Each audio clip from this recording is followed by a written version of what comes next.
Así que bueno, ustedes saben que el título del nombre de la charla de hoy es una pregunta, ¿no? Si aprendemos del dolor. Después que lo puse pensaba que en realidad a lo mejor tenía que haber puesto si aprendemos de las experiencias, si aprendemos de la vida, porque parece que saber solamente voy a aprender del dolor, no es cierto? La idea es como hacer una cosa un poquito más general de pensar si nosotros, paramos a pensar si realmente de las cosas que nosotros vamos viviendo, de las experiencias que vamos teniendo, de todas las cosas que nos suceden en la vida, de las personas que nos encontramos, de los síntomas físicos que transitamos muchas veces, si realmente podemos sacar un aprendizaje y entender por qué y para qué nos pasan.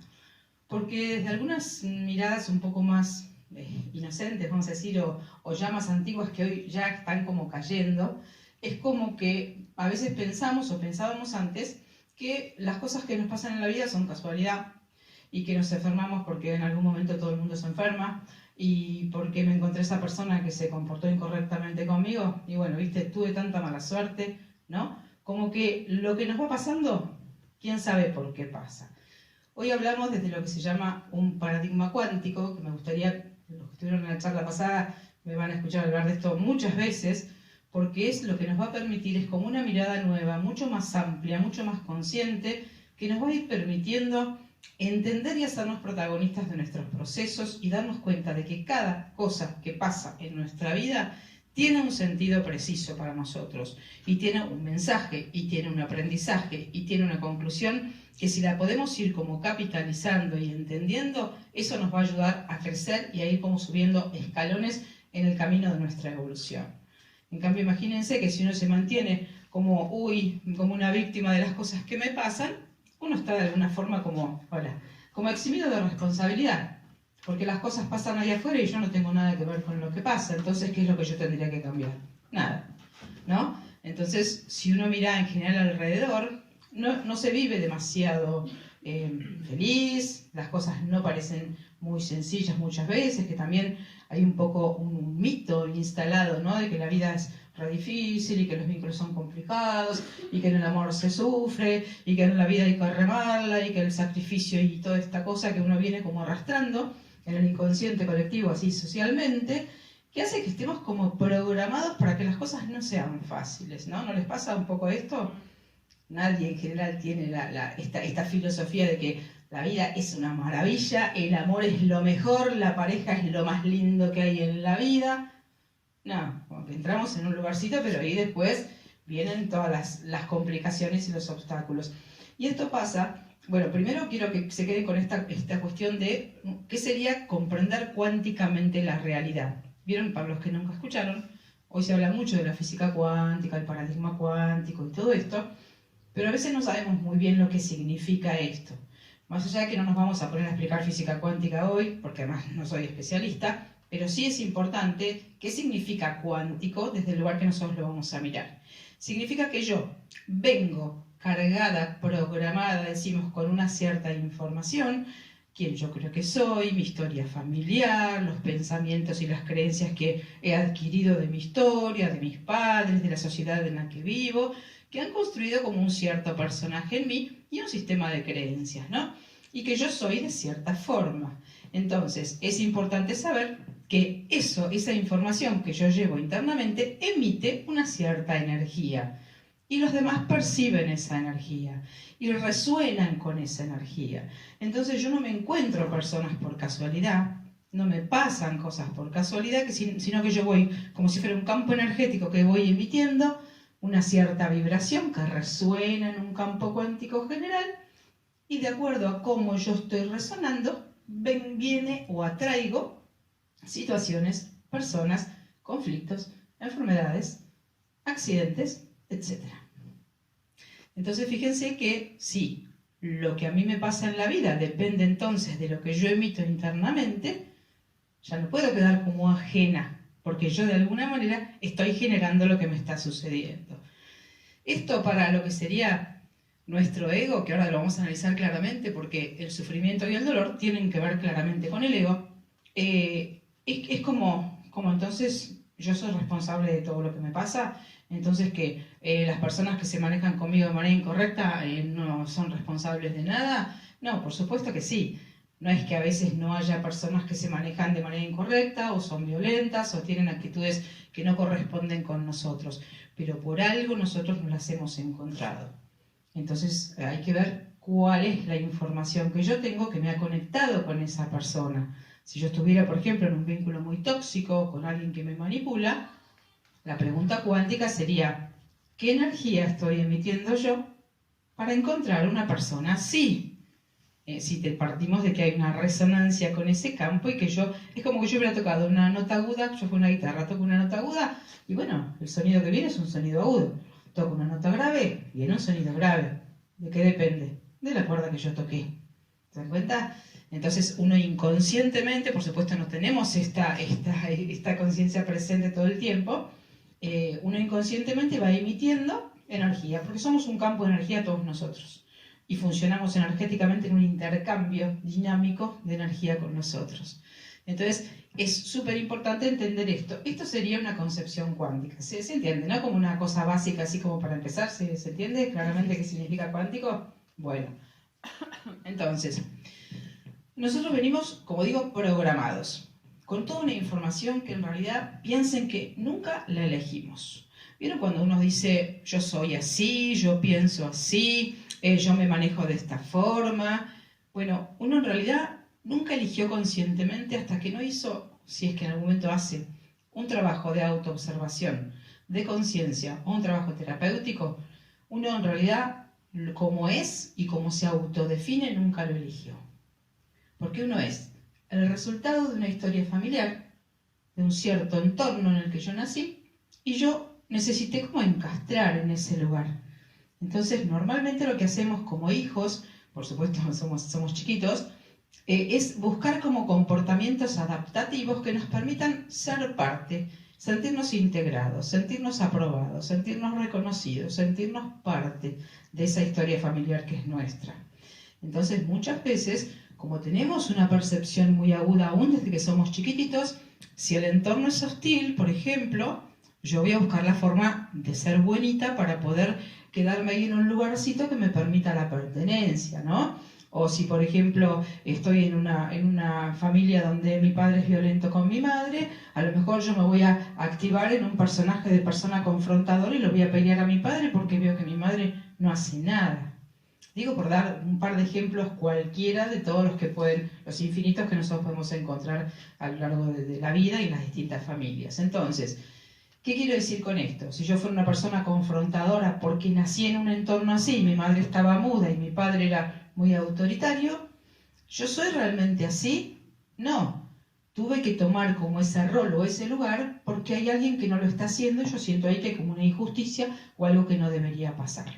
Entonces, esa historia familiar nos pone como un cartelito.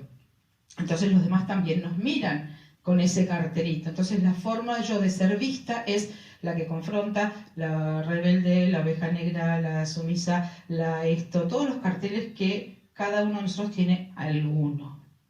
Siempre los invito a que lo busquen el cartel, ¿no? Si nunca se lo han preguntado hasta ahora, búsquenlo. ¿Cuál será el cartel con el que yo salí de la historia familiar? Y van a ver que es un cartel adaptativo. ¿Qué quiere decir adaptativo? Esto que estoy diciendo. ¿Qué me sirvió? Me fue funcional para que yo pudiera pertenecer. La pertenencia, la aprobación, el amor de los padres, el reconocimiento, el sentirme que soy parte de esto, todas esas son necesidades básicas profundas que todos nosotros tenemos.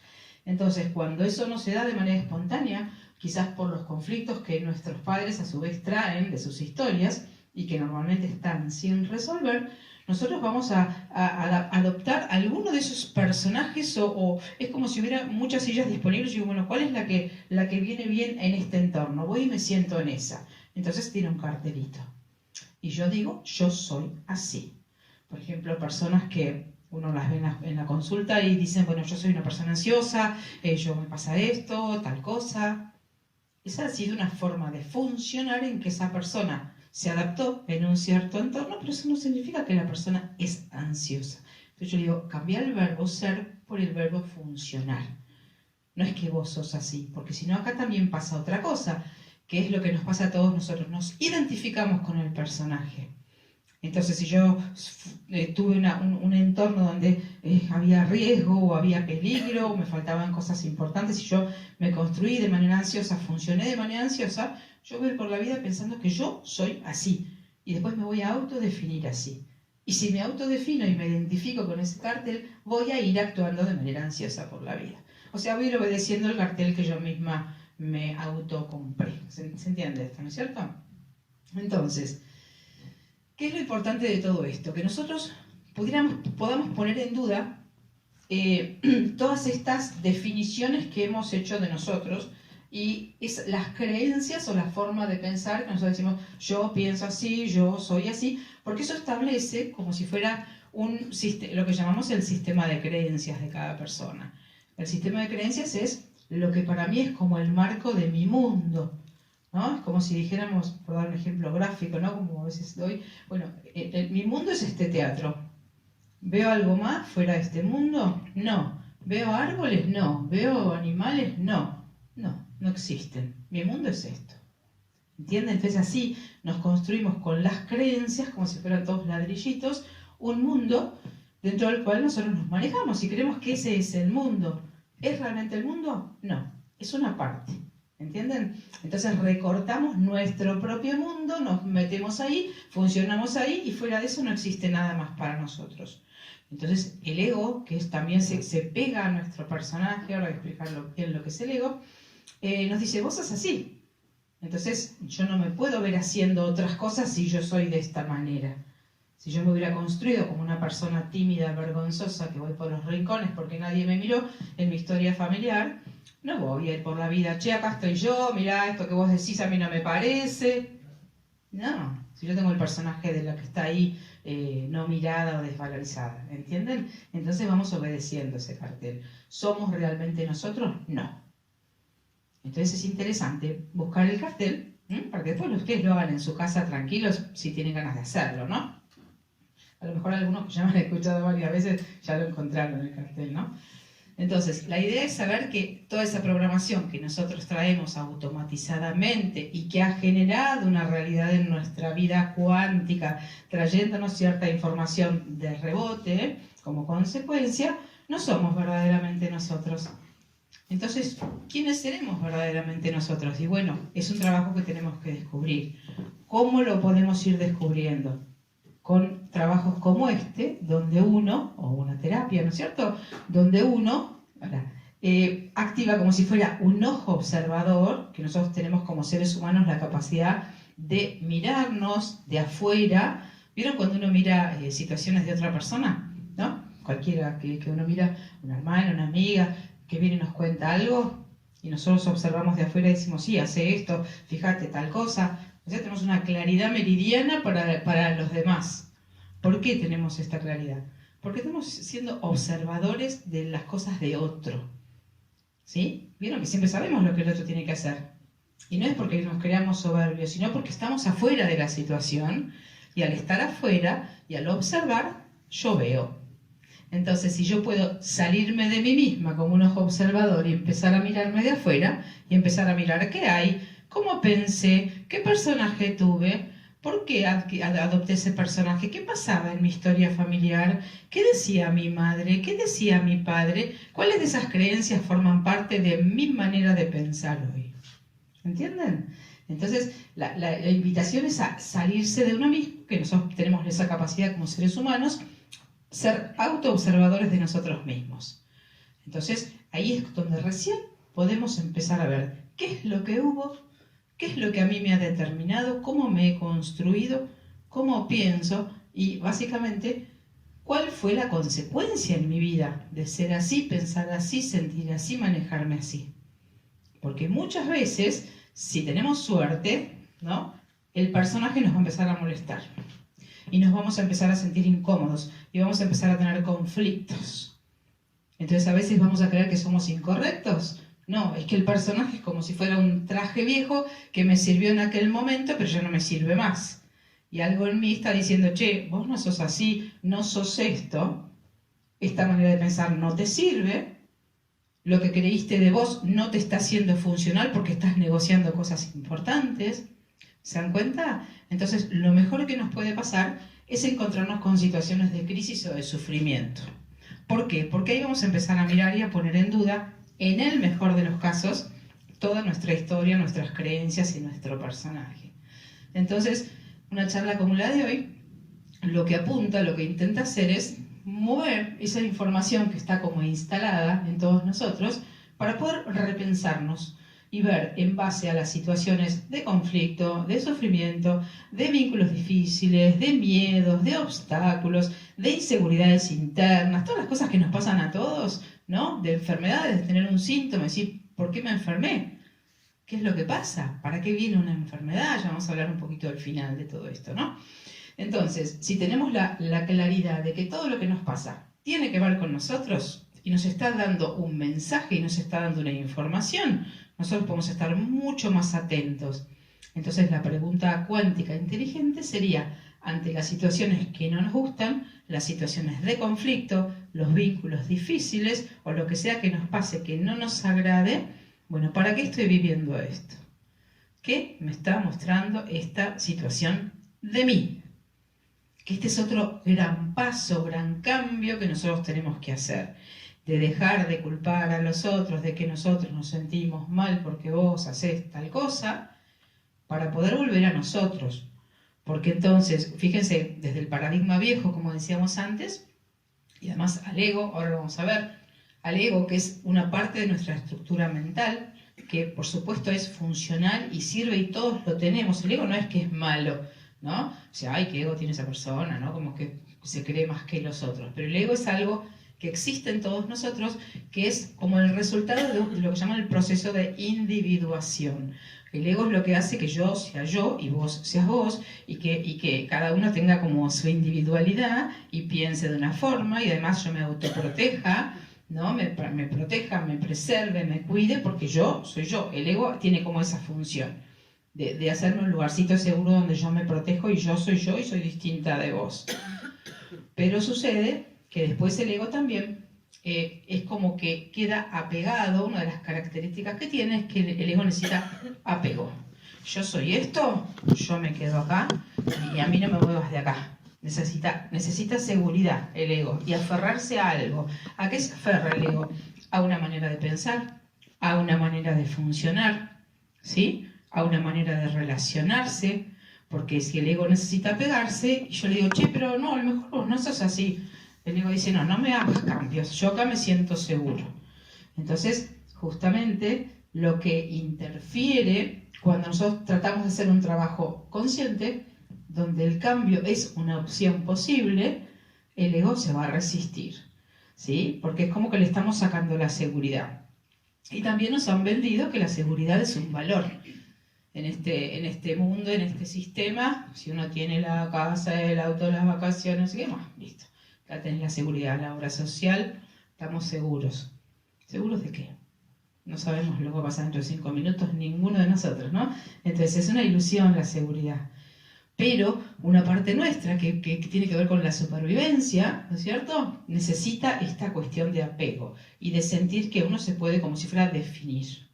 Porque además piensen que, a ver, todo lo que son la filosofía, la religión, el arte y todo esto, es un mundo, una inmensidad inabarcable. Entonces, y la vida es un misterio en sí misma, la vida, la muerte, Dios, la naturaleza, las energías, es algo tan inmenso que necesitamos como si fuera poder sostenernos de algo. Entonces, el ego justamente viene como para esto, para que tengamos como un pequeño autoengaño de lugar seguro en el que yo soy así y yo me manejo así. Ahora, si manejarme así y ser así me hace tener vínculos complicados, estar en una relación tóxica, tener síntomas físicos, sentirme mal, estar con miedo, no animarme a nada en la vida, quedarme bloqueada, tener ataque de pánico, lo que sea, no me estaría sirviendo ya esta forma de pensar. Entonces es ahí donde la conciencia, que es como lo que es, como la otra polaridad del ego, serían ego y conciencia, más allá de que son dos partes que deberían poder estar integradas porque tenemos las dos partes. Cuando la conciencia hace su aparición, ahí está como la posibilidad de cambio, de flexibilización de algo que hasta ahora era como un lugar rígido y firme del cual yo no me quería mover. Entonces, Fíjense que busquen cualquier situación en la vida de ustedes en la que ustedes hayan tenido como un sufrimiento, una incomodidad o un malestar. Cualquiera. Piensen, no para que la digan, sino para que la piensen. Fíjense que hay un patrón común en todas las situaciones de sufrimiento. Hay dos cosas, por decir dos títulos abarcativos bastante generales. Uno es la resistencia a algo que es de una forma y yo quiero que sea de otra. O necesito que sea de otra, o me gustaría que sea de otra, pero pasa algo ahí que es así. Y yo me resisto a eso. Cuando yo me resisto a algo, tengo un sufrimiento. Cuando enjuicio, cuando rechazo, cuando me resisto, tengo un sufrimiento. En cambio, cuando yo digo, bueno, está ahí, eso es así, y yo no me resisto, no hay sufrimiento. O sea que en el sufrimiento hay claramente una resistencia a lo que es. Como dice Bert Hellinger, el creador de las constelaciones, lo que es, la realidad, tiene algo rotundo. Es. Yo puedo decirme, no, no es, no quiero, pero es. ¿Se dan cuenta? Entonces, parte de la sabiduría, que bueno, esto ya requeriría como un camino espiritual de mucha evolución, es aceptar lo que es, acomodarse a lo que es. ¿Esto significa que uno tiene que ser un conformista y no tratar de crecer en la vida o evolucionar? No. Significa que si yo me resisto a lo que es, sufro. Entonces yo tengo como la posibilidad de elegir cómo me paro frente a esto que pasa. Esto es así. Bueno, yo no quería que esto fuera así, pero es así. Bueno, ¿cómo me sitúo yo? O sea, vengo a mí. ¿Cómo me relaciono yo con esto? ¿O qué me digo para tener el menor estrés con respecto a esto que es?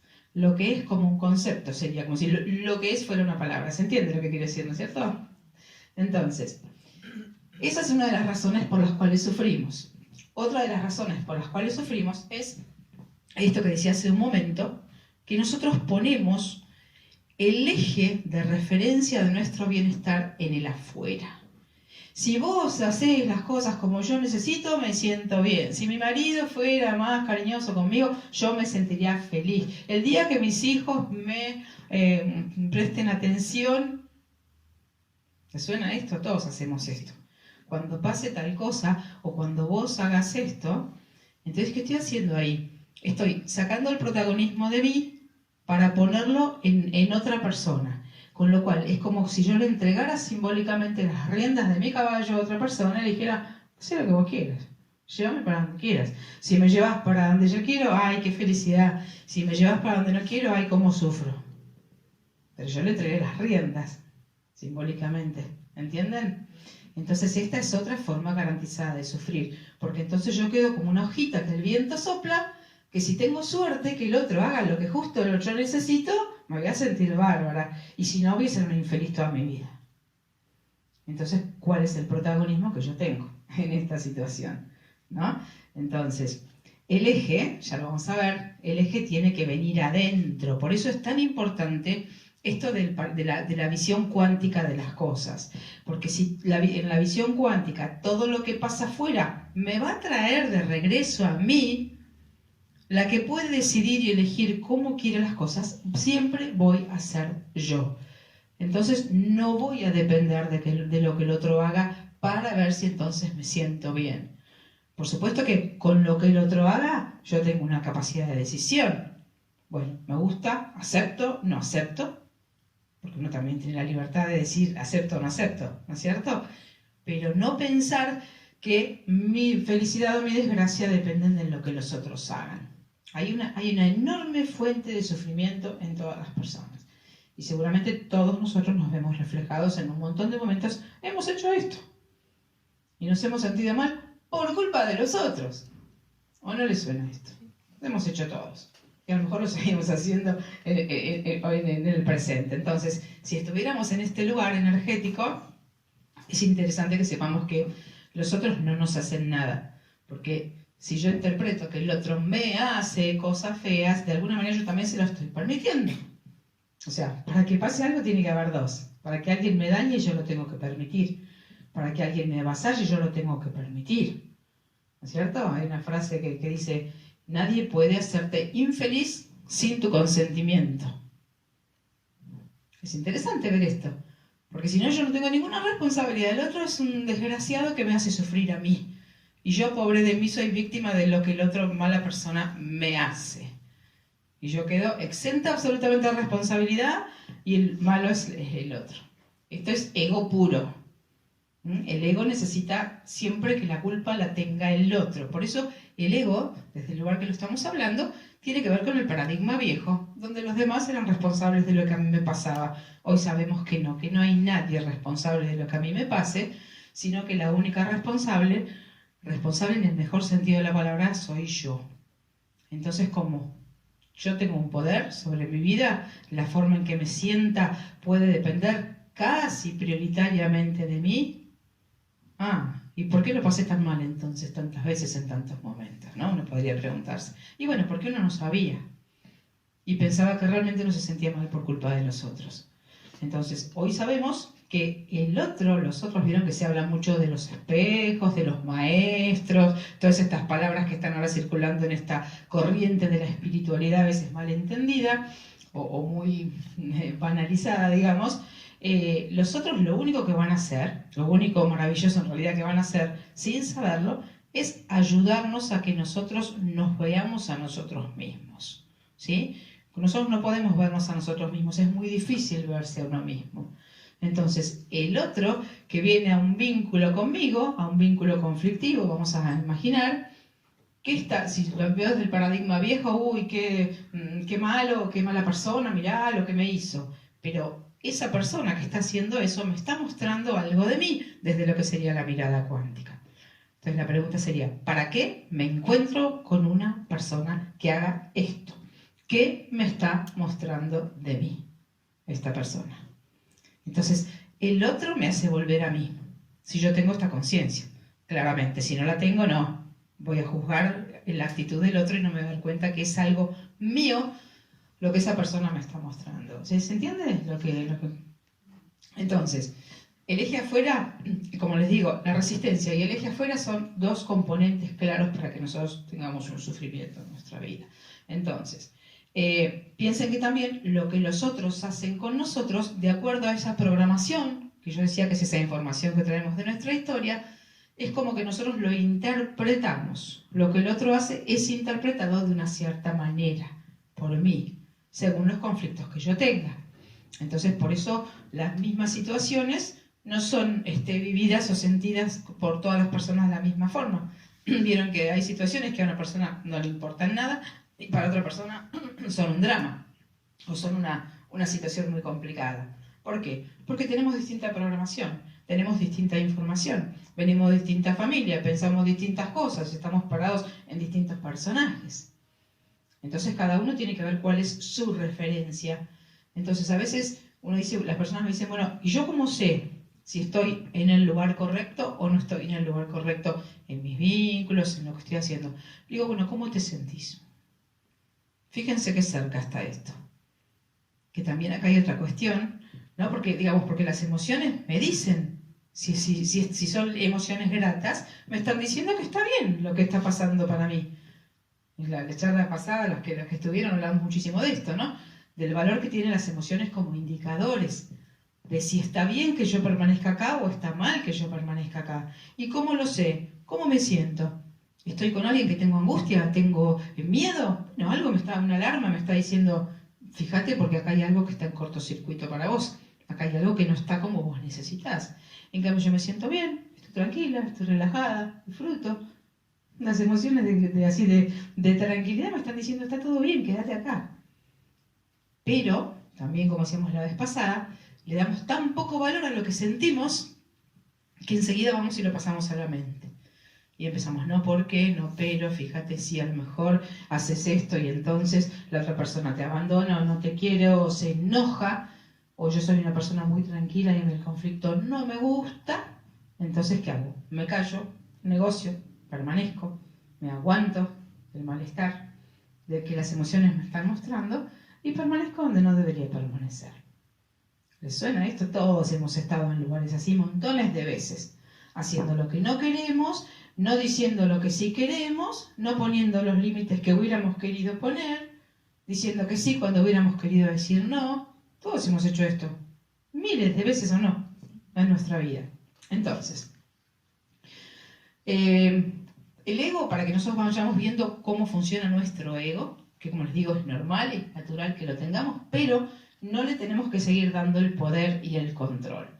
El ego necesita, como decíamos, apego, o sea, yo soy así y no me digas que no soy, ¿no? Por ejemplo, un ego de una persona que dice, no, yo no puedo decir que no. Soy una persona que no puedo decir que no, vos sabés que no puedo decir que no. Y yo le digo, sí podés. No, no puedo decir que no. Sí podés. Decir no. No, ¿no? Entonces, digo, vos podés ir a tu casa ahora y decir que no, pero no lo dijiste hasta ahora, porque el ego le dice, no, vos no podés decir que no, y uno lo cree como si esto fuera las tablas de la ley. Lo que está como creencia instalado en nuestra mente, esas creencias heredadas, nunca elegidas, que están en nuestra mente, funcionan como una base de datos que nosotros vamos a obedecer. Por eso es tan importante, porque si, a ver, obedecer estas cosas me pone a mí en un lugar de sufrimiento, esa base de datos a mí no me está sirviendo más. Y la tendría que poder cambiar conscientemente. Entonces, el ego necesita apego, identificación con el personaje. Yo soy así, yo pienso así, ¿no? Inflexibilidad, claramente, si necesita apego. Y después también piensen que nosotros tenemos una historia que nos hemos narrado sobre nosotros mismos, ¿no? La historia de mi familia, de cómo yo funcioné, de cómo yo soy, de lo que me pasó con respecto a mis hermanos, etc. Y nosotros creemos que esa historia es verdadera. En realidad esa historia es una narración de una historia, objetivamente, que sucedió, pero yo la vivencié de una cierta manera. Entonces, tenemos que saber que detrás de esa historia que yo me cuento, y que posiblemente digo, uy, no sabes la historia que yo tuve, si yo te contara la historia terrible, no sabes, hay otra historia, que es la historia invisible que está por debajo de todas las historias familiares. Y es el por qué y para qué yo estuve en ese lugar y qué función tuve en ese clan familiar y al servicio de qué dinámicas estuve. Entonces, si uno no hace un trabajo terapéutico en algún momento para ver estas cosas, a lo mejor toda la vida va a seguir repitiendo una historia invisible de estar en función de otras personas, de estar sosteniendo a otros y nunca poder priorizarse. Bueno, infinitas dinámicas, ¿no es cierto? Por ejemplo, hoy atendí un caso precisamente de una persona que estaba como si fuera, ¿vieron? Cuando uno se como bando con los hijos, que como que el padre queda un poco afuera, ¿no? Como que las madres somos la compinche, la que estamos con el hijo y el padre, ¿no? Como que no le damos demasiado el lugar. Bueno, y ella decía, no, porque a él no le importa de los chicos y él no conecta y nunca va a los actos del colegio y todo esto, ¿no?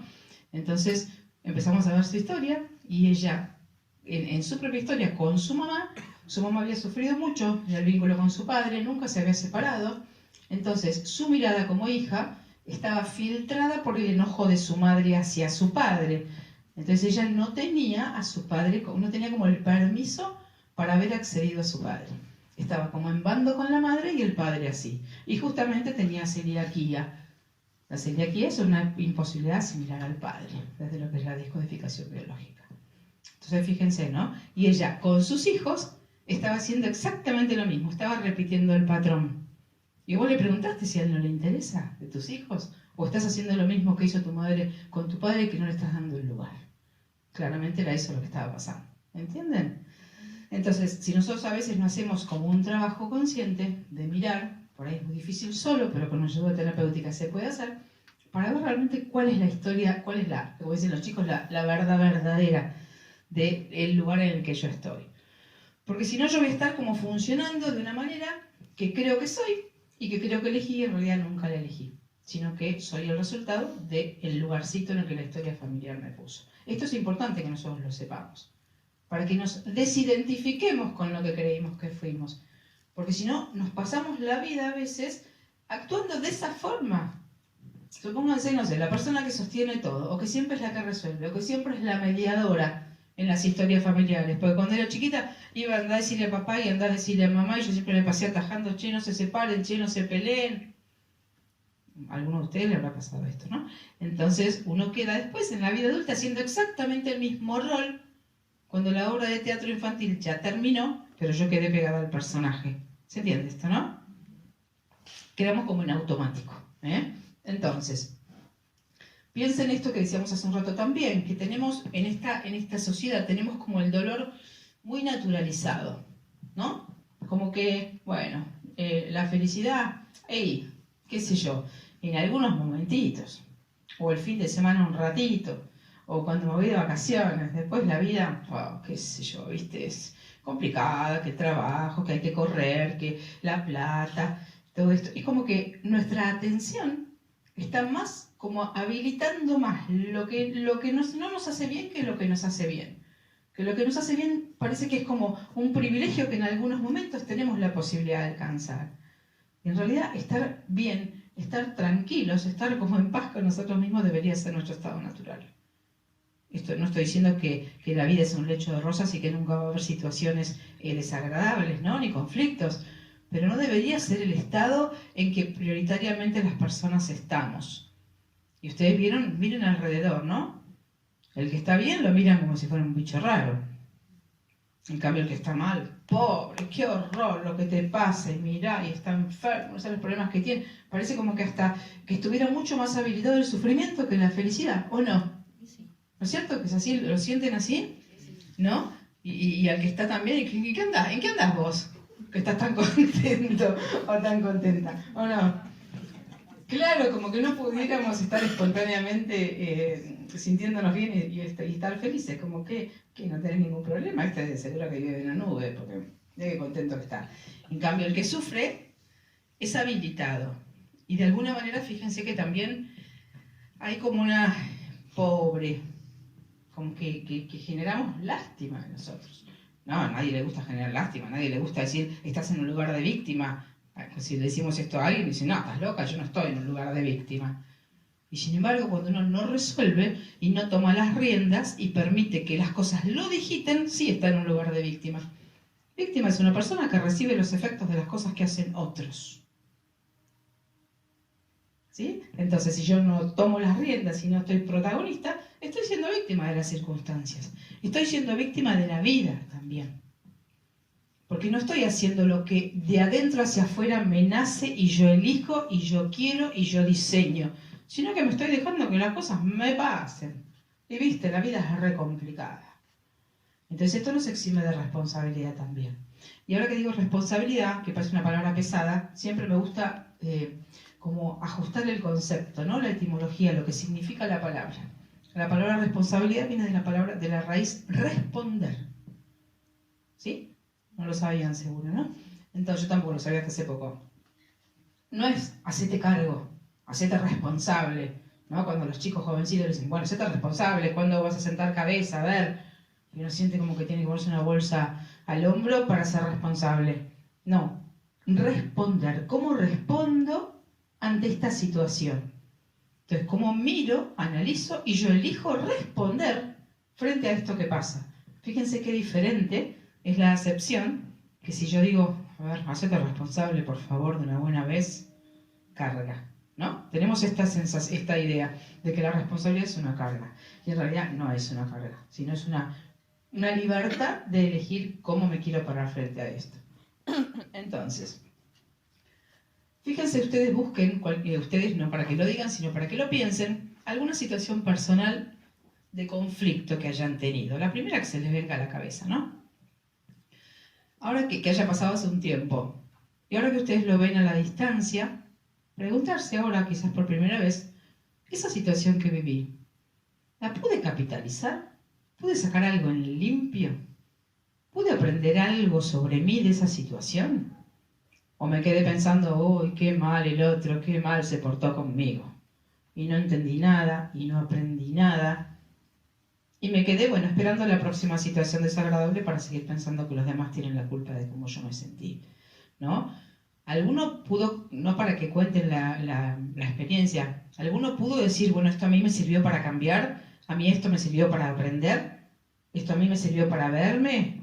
Vieron que a veces, no sé, una persona que tiene un cáncer, se replantea su vida entera, la persona cambia, hay personas que hacen esto.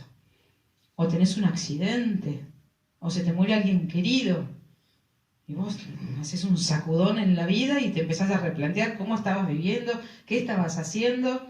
O sea, una situación que puede ser una cosa dolorosa, termina siendo algo que yo capitalizo y me es un motor para que yo modifique.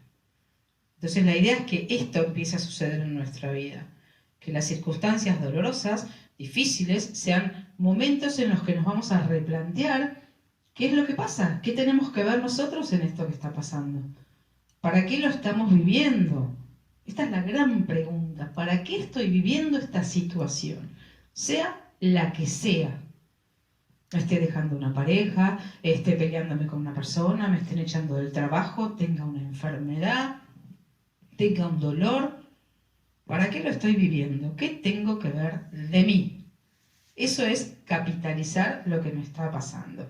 ¿Entienden? Capitalizar es darle valor a algo, hacerlo crecer, que tenga un sentido, que tenga una significación.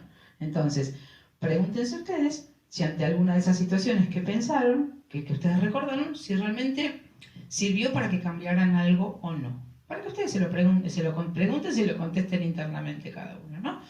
Entonces, muchas veces también, esto que decíamos, estar en un lugar de víctima, que sería como el lugar viejo, el paradigma viejo, de que los otros son culpables, tiene una funcionalidad. ¿Qué funcionalidad? Que yo no tengo que mover nada, ¿no? Y entonces no me tengo que hacer responsable. Pero por supuesto que quedarme en ese lugar me priva a mí de ir eligiendo cómo yo quiero diseñar mi vida. Y nosotros tenemos esa posibilidad todo el tiempo, de ir viendo cómo queremos estar, cómo queremos pensar, cómo queremos vivir, qué tipo de vínculos queremos tener. Porque en general casi todos caemos, vamos a decirlo así, en vínculos automáticos. Nuestra vida, hasta que no nos hemos mirado, es una automatización. Estamos en ciertos vínculos, nos pasan ciertas cosas, tenemos ciertos conflictos, nos encontramos con ciertos dolores, con ciertos sufrimientos, pero tenemos la posibilidad de decir, bueno, ¿esto es lo que yo realmente quiero? ¿Quiero sentirme realmente así? ¿Tengo que permitir que la otra persona haga cosas o se maneje conmigo de una manera que yo no quiero?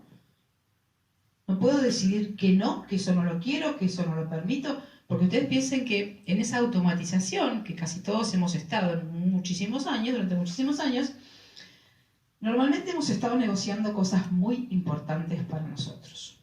Y acá voy a nombrar así muy rápidamente nuestras necesidades básicas, ¿no? Biológicas, que como seres humanos tenemos, que son la necesidad de alimentación, la reproducción, la comunicación, la defensa del territorio, la identidad, la pertenencia, todas necesidades básicas. ¿Quién soy? ¿Cómo me comunico? ¿Cómo me relaciono? Bueno, y lo biológico, ¿no es cierto? La reproducción y la alimentación. Tener un territorio, tener un lugar, ser escuchada. Son necesidades básicas. Entonces, seguramente todos nosotros hemos negociado, por lo menos en los primeros vínculos, si estábamos como inconscientes, o quizás hasta el día de hoy, cuestiones que eran necesidades básicas. Entonces, si yo estoy en un vínculo que no me puedo comunicar, ¿qué estoy viendo de mí? ¿Qué tengo que mirar de mí? ¿Por qué lo estoy permitiendo? ¿Por qué me quedo acá sin ser escuchada? Y posiblemente porque ya me pasó en mi historia familiar. Prácticamente, cuando nosotros vamos a las primeras relaciones con los otros, hacemos como si fuera inconscientemente una reedición de la historia que hemos tenido en nuestra familia. Vamos como a repetir, como ya venimos con el muñequito de adaptación, vamos a la relación con el muñequito, el mismo muñequito de adaptación. Y en general no nos va bien en las primeras relaciones, salvo que estemos muy conscientes. Casi siempre vamos a ir a repetir el conflicto que ya conocemos. Entonces me encuentro de nuevo frente a las mismas emociones. Por supuesto que yo no tengo esta claridad y esta conciencia de decir, sí, no, esta emoción que siento con esta pareja en realidad es la misma que tuve cuando estaba con mi papá. Yo ya no me acuerdo. Yo ya creo que eso ya pasó hace un montón de años, y además yo creo muchas veces que lo pasado pisado y que no hay que revolver el pasado porque eso ya está. Pero esto no es así. Lo que no está resuelto está presente. Hoy en cada uno de nosotros, tengamos la edad que tengamos. Entonces, los vínculos con nosotros son, yo digo, el escenario por excelencia para encontrarme conmigo, con lo que yo tengo para resolver. ¿Para qué me encontraría yo, por ejemplo, con una persona que me desvalorice? Que me diga, vos callate, si lo que vos decís, pero por favor. Y yo permanezco, por ejemplo. ¿Qué me está mostrando esa persona de mí? ¿Qué creen ustedes? ¿Qué me está mostrando de mí? Me está mostrando que yo no me estoy valorando. Que exactamente, me está mostrando que yo me estoy desvalorizando. Porque el otro puede hacer lo que sea, ¿no es cierto? Pero yo tengo la posibilidad de decir, a ver, vos a mí me escuchás. Y si no me escuchás, me voy. Esta relación no funciona. Lo digo así muy simplemente, ¿no? Pero, ¿entienden lo que digo? Entonces, ¿cómo? ¿Eh? Es así. Bueno, entonces, a ver, esto es lo importante. Cuando nosotros hablamos de capitalizar el sufrimiento, cuando alguien pisotea o vulnera una necesidad básica mía, como estas que nombré, como es la comunicación, o el darme un lugar al lado del otro. Si yo estoy en pareja con alguien, yo siento que tengo un lugar frente al otro. Y si el otro no me registra y hace las cosas solo, y yo siempre quedo ahí fuera, ¿no? ¿Dónde está mi lugar junto con vos? No me lo está dando. Entonces, ¿es que el otro es malo? No. ¿Para qué el otro no me da el lugar? Esta sería la pregunta. Para que yo me dé cuenta que yo no me estoy respetando a mí misma y no me estoy dando el valor y no estoy reclamando lo que considero la cobertura de una necesidad básica a la que yo tengo derecho. ¿Se dan cuenta?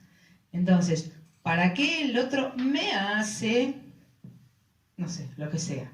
Me desvaloriza, me grita, no me tiene en cuenta, para que yo vea que eso yo lo estoy haciendo primero conmigo.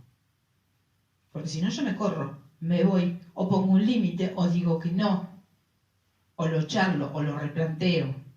Entonces, ustedes piensen que sufrimos también cuando negociamos necesidades básicas. Estas que nombré, o la que cada uno sienta que es importante. Todos tenemos necesidades básicas profundas en común, y puede ser que para otras personas, para algunas personas, haya alguna cosa que sea muy importante, y para otros no tan importante. Pero si hay algo que es para mí importante, yo eso no lo puedo negociar. Porque si lo negocio ya estoy entrando en un terreno pantanoso, donde estoy yendo en contra de mi propia coherencia. ¿Se dan cuenta? El respeto, la valoración, comunicarme, que el otro me escuche, tener un lugar.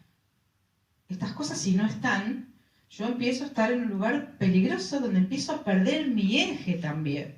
Porque sin esa cobertura yo no me puedo sentir bien. ¿Se dan cuenta? Entonces, si permanezco sintiéndome mal, ya estoy debilitada internamente.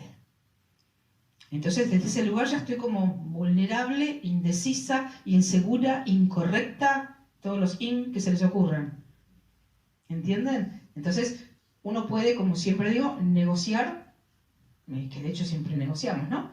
Deseos, gustos, salidas, no sé, cosas que no vulneren las cosas profundas, las mis necesidades profundas. Porque de hecho en las relaciones siempre algo negociamos. Un día decimos que sí a una cosa aunque no nos encante, pero bueno, no nos pasa nada, ¿no? Bueno, te acompaño, habla de tu mamá si querés, aunque mucho no la quiero, voy, porque para vos es importante, ¿no? Por ejemplo. Pero si a mí me dice vos callate porque vos no servís para nada, yo ahí estoy permitiendo que vulneren mi respeto, ¿no? Entonces ahí ya estoy negociando algo que es grave. Entonces, pregúntense si estuvieron en algún tipo de vínculo donde sienten que algunas de estas necesidades básicas están no siendo respetadas, prendan una lucecita de alarma y pregúntense por qué lo estoy permitiendo. Porque uno no tiene, porque yo digo que a veces es como que nos olvidáramos que somos personas libres. Claro que es muy fácil decirlo, ¿no? Uno no va a agarrar la valijita y mandarse mudar a los 2 minutos de cualquier relación, porque uno puede trabajar conscientemente los vínculos, pero para poder trabajarlos conscientemente tiene que poder decir lo que necesita y que el otro esté de acuerdo en respetar lo que yo necesito. Y muchas veces, porque justamente traemos historias familiares dolorosas de desvalorización, de miedo, de no haber sido mirados, de no haber tenido el lugar, permitimos que en la vida adulta otro nos muestre de nuevo lo mismo. ¿Se dan cuenta? Entonces, donde esté mi malestar, donde estén mis emociones de angustia, de incomodidad, todo esto yo tengo que poner un foco y mirar qué está pasando. ¿Para qué lo estoy sintiendo? ¿Qué sería lo que tengo que hacer para que yo no tenga estrés con esta situación? Porque lo que tenemos que lograr es ir transitando la vida sin estrés. Transitando en la medida que uno mayormente pueda, ¿no es cierto? No es que nunca vamos a tener estrés. Pero si nosotros sabemos qué hacer y nos podemos respetar y tenemos como un parámetro interno de qué es lo que está bien para mí y qué es lo que yo nunca voy a negociar con alguien, esto es importante tenerlo como de antemano. Y si nunca lo tuvieron hasta ahora, pregúntenselo ahora y hasta escríbanselo. ¿Cuáles son las cosas que he negociado y que no voy a volver a negociar nunca más? Porque negociar eso indudablemente me llevó al sufrimiento. Entonces, si estoy negociando algo importante hoy y me hace sufrir, que es el parámetro de que lo estoy negociando, puedo cambiar y decir no quiero negociar esto más, porque sé que negociar esto es a costa de mi energía, a costa de mi malestar, a costa del no respeto mío por mis necesidades profundas. ¿Se entiende esto, no es cierto? Entonces cada uno busque cuáles son las suyas. Es importante esto. Y después, en la relación, en los vínculos, en la pareja, con los padres y los hijos, en cualquier tipo de vínculo, bueno, también esto de poder hablar con sinceridad, que muchas veces da como mucho miedo decir las cosas que son, ¿no? Nos cuesta mucho la sinceridad, ¿no? Y sentar con el otro y decir, bueno, che, ¿y vos qué necesitas? ¿Vos qué esperás de mí? Esto casi nadie se lo pregunta en un vínculo de pareja, por ejemplo. ¿Qué esperás vos de mí? Pero bien, con ganas no de culpar y de reprochar y todo esto. ¿Qué esperás vos de mí? Y bueno, yo, ¿sabés qué espero de vos? Esto. ¿Qué es importante para mí? Esto. ¿Y para vos qué? Bueno, y ahí uno verá si puede, porque a veces podemos hacer lo que el otro necesita y a veces tenemos una imposibilidad, o nos cuesta un montón. Pero este sinceramiento es como la base para que realmente podamos entendernos y no estemos siempre haciendo algo que todos hemos hecho y seguiremos haciendo, que es interpretar, imaginar que las cosas que el otro está pensando, vivimos interpretando. Sobre todo más las mujeres interpretamos mucho. Y muchas veces nos equivocamos mal con las interpretaciones que hacemos. Porque somos como más imaginativas, nos hacemos más películas.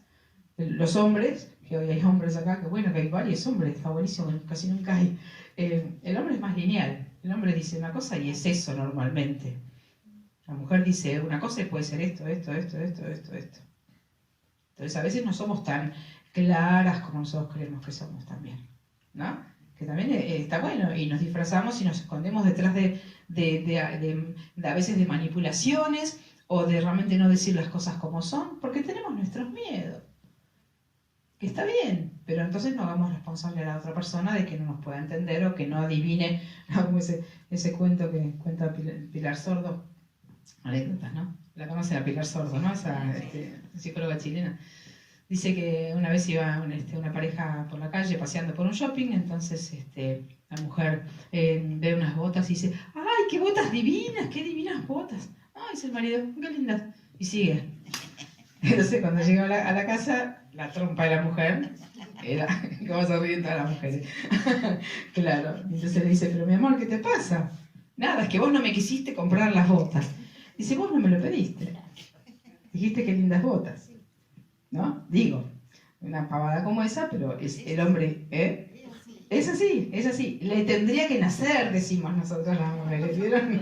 Se le tendría que ocurrir. No se le ocurre porque está pensando en otra cosa. Bueno, entonces, acá hay otro tema muy importante que quiero compartir con ustedes hoy, y es que muchas veces, a ver, no es que nosotros estamos y permanecemos en situaciones o vínculos de sufrimiento porque somos tontos y no nos damos cuenta dónde está el malestar.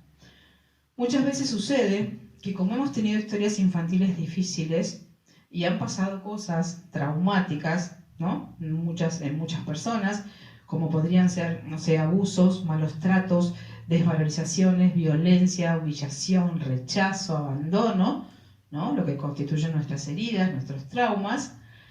Es como que un niño o una niña que ha sufrido algún tipo de esas situaciones ya en su percepción infantil se siente incorrecto. Entonces una persona chiquitita, imagínense, ¿no? Una cabecita de 5 o 6 años, que se siente incorrecta porque los adultos o me maltratan, o me gritan, o me desvalorizan, o me humillan, o me hacen cualquier cosa, yo me empiezo a construir con una sensación de que hay algo malo en mí. Entonces, como necesito la aprobación y necesito la pertenencia, el niñito o la niñita toma inconscientemente resoluciones, vamos a llamarlas. ¿Qué son resoluciones? Decisiones compensatorias para poder ser aprobada a pesar de ese estrés. Entonces me vuelvo, por ejemplo, la nenita buena y sumisa, o la mejor alumna, o la hija perfecta, o la persona que nunca va a decir nada para no crear un conflicto. Adopto algún mecanismo de supervivencia que me sirva para ser aceptada en la historia que sigue. Y a veces en esas resoluciones inconscientes también está como este autocastigo del no merecimiento. Si yo soy incorrecta y a mí me dicen cosas desvalorizantes, debe ser porque yo no merezco nada. Acá se crea, se nace nuestro merecimiento o nuestro no merecimiento. Entonces, vieron a veces cuando en nuestra vida adulta decimos, ay, pero yo tuve 3 parejas y las 3 parejas, ¿sabes qué mal que elegí? No, elegiste bárbaro. Elegiste bien de acuerdo a la historia que traías y a la resolución que tomaste de que vos eres una persona incorrecta y que no merecías nada en la vida. ¿Entienden cómo nos construimos? Entonces, si uno ha tenido parejas difíciles, uno no eligió mal. Eligió de acuerdo a la historia y a cómo se programó en la historia familiar infantil. Porque una persona que ha sido querida y cuidada en su historia familiar no elige mal en general. Elige lo que vivió. Y va a traer lo bueno y va a resonar con lo bueno. Que no es la mayoría de las personas, porque todos salimos con algún lado, con una herida emocional, ¿no? Que es nuestro lado a trabajar. Entonces también esto búsquenlo, cada uno de ustedes, cuál será la herida. Esto lo repito en todas las conferencias, ¿no? ¿Cuál será la herida emocional con la que yo salí de mi historia familiar? ¿Me sentí desvalorizada? ¿Me sentí rechazada? ¿Me sentí excluida? ¿Me sentí humillada? ¿Me abandonaron? ¿Cuál fue? Porque esa herida emocional nos va a poner como en un estado de vulnerabilidad y lo vamos a ir repitiendo sin querer. Nuestro inconsciente nos va a ir generando escenarios donde volvamos a conectar con esa emoción de manera recurrente. ¿Se entiende, no? ¿Y si es al revés? A ver, ¿cómo sería al revés? Si la historia es que vos, no sé, por decirte, de 13, 14 años, tomás la responsabilidad de una separación o de golpes y no tenés todo lo que vos acabas de nombrar y te haces como más, o sea, vas al choque o te haces la fuerte. Bueno, eso también es un mecanismo adaptativo. Eso no significa que vos no tenés un sufrimiento, sino que encontraste una forma como más agresiva, digamos, o más confrontativa, que en realidad es una protección, porque si vos adoptás ese lugar, ahí te proteges, es como que pones una armadura y ya nadie te va a hacer mal. Pero esto no significa que el dolor que está atrás, o sea, lo que se esconde detrás de esa coraza es un dolor. ¿No? Puedo quedarme en un lugarcito así desprotegida o puedo hacer esto que vos dijiste, de asumir, ¿no? Voy por la vida así, a mí no me vas a atropellar, porque es como que ya me atropellaron suficiente. Entonces, tampoco es elegido ese personaje. Entonces, casi todos tenemos una herida emocional y una coraza detrás de una máscara, se llama, ¿no? Detrás de la cual nos estamos escondiendo. A veces, qué sé yo, tenemos la máscara de la persona controladora, de la persona autoritaria, de la persona posesiva, de la persona celosa, del manipulador. Los manipuladores son grandes inseguros. Son personas que parecen dominantes y manejan, ¿no? Así con un dedo a las presas y a las víctimas, pero son personas que son absolutamente inseguras. ¿Por qué manipulan? Porque están intentando obtener amor de una manera tóxica, obviamente. Entonces todos tenemos una herida y una coraza, una herida y una máscara. Entonces, ¿cuál es mi herida? No sé, la desvalorización, que nadie me miró. Entonces, ¿qué hice como personaje adaptativo? Y me puse a ser la que siempre está para los otros y la que siempre les resuelve todo a todos. Como si dijera inconscientemente, mira papá, mira mamá, qué útil que soy. Entonces después me compenetro con ese personaje y voy por la vida y no puedo parar y estoy siempre en función de todo el mundo. Y normalmente pasa que cuando uno está en función de todo el mundo nunca se ocupa de sí mismo. ¿Entienden? Entonces busquen esto en ustedes, ¿no? ¿Cuál es mi herida emocional? ¿Y cuál será el personaje adaptativo que a lo mejor hoy todavía uno lo sigue como representando? Entonces, ¿qué es lo importante? Que nosotros, si no tenemos esa herida emocional identificada, vamos a estar como, no quiero decir la palabra condenado porque es muy fuerte, determinados a repetirla. Si no la tenemos consciente y la trabajamos, y acá hay algo importantísimo que decir, que es que normalmente lo que hacemos, supónganse que yo hubiera sido una persona desvalorizada en la historia familiar, no sé, la última de 8 hermanos, nadie me miró, mis padres ya estaban, ¿no? 8º hijo, ya, listo, ya nunca me miraron. Entonces yo salgo con esa herida al mundo. ¿Qué voy a hacer inconscientemente? Voy a ir tratando de encontrar a alguien que finalmente me valore. Porque es como que yo tengo una sed de ser valorada que no pudieron cubrir en mi historia familiar. Entonces voy a ir buscando, por ejemplo, pareja desde la necesidad de que vos me valores. Y curiosamente me voy a encontrar con que la persona que esté enfrente mío no me va a valorar. Entonces me voy a encontrar con una gran frustración, con una gran sensación de desvalorización otra vez. Me voy a enojar porque vos no me valorás y nunca me tenés en cuenta. Porque hay que tener en cuenta esto, que la herida no me la hizo la persona que tengo enfrente. Fue una cuestión resultante de la historia familiar. Entonces nadie puede sanar una herida que no hizo. Incluso los mismos padres muchas veces no pueden sanar, y de hecho casi nunca sanan nuestra herida. Primero porque no se lo decimos, después porque ya es una estructura que está ahí. Entonces, ¿cuál es la solución? Nos podríamos preguntar nosotros. Si yo voy a ir por la vida buscando quien sane mi herida y me voy a encontrar con la frustración otra vez, ¿qué hago? Bueno, la noticia es que yo tengo que ir a mí y yo soy la única persona que puedo resolver mi herida emocional. ¿Cómo se hace? Con trabajo terapéutico, con distintas metodologías, con actos simbólicos, con algo importantísimo que no hemos nombrado todavía, que es la palabra coherencia. La coherencia es que yo pueda hacer lo que yo necesito, quiero y siento. Este desafío que es lo más difícil para todos nosotros. Porque para poder ser coherentes necesitaríamos poder escucharnos. ¿Qué siento yo? ¿Qué quiero? ¿Qué necesito? Bueno, voy y actúo acorde a eso que yo quiero y necesito. Cuando uno hace esto, se siente bárbaro, se siente fuerte, se siente aplomado. En cambio, cuando es incoherente, que hago lo que no quiero, digo lo que no siento, lo que quisiera no lo hago porque tengo miedo, estoy absolutamente fragmentada. Entonces la coherencia es sentir, pensar y actuar como en un eje. Esto es fácil decirlo así, ¿no es cierto? En la teoría, es facilísimo decirlo en la teoría. Es lo más difícil para todos nosotros.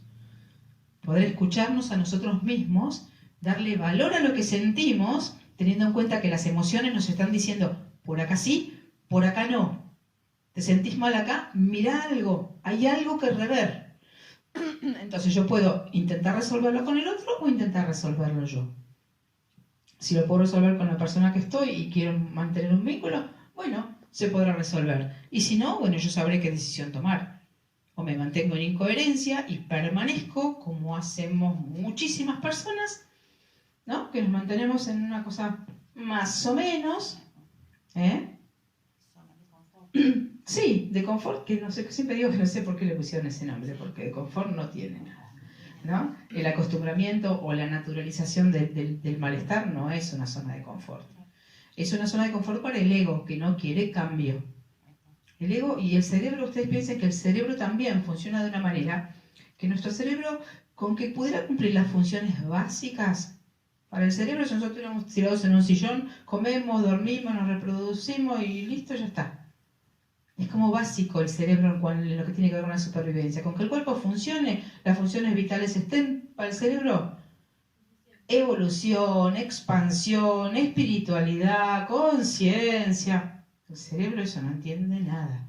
Es nuestra parte más evolucionada la que necesita estas cosas. La dimensión simbólica, espiritual que nosotros tenemos como seres humanos.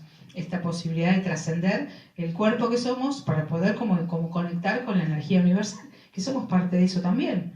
Por eso hoy hablamos de lo cuántico.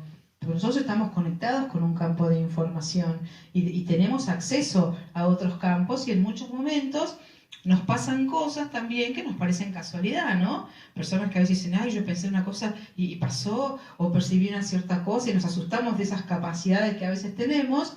Y en realidad son condiciones que tenemos sin desarrollar, habilidades que en algún momento se muestran, ¿no es cierto? Y hasta a veces nos da como, ay, no quiero ni pensar porque mirá si lo pienso y después pasa. y yo me siento culpable, ¿no? O bueno, a veces les han pasado, a todos nos han pasado algún tipo de situaciones, ¿no? Donde de golpe algo nuestro más evolucionado aparece y se muestra, pero nosotros nos quedamos como metidos en nuestro ego porque es la zona de confort.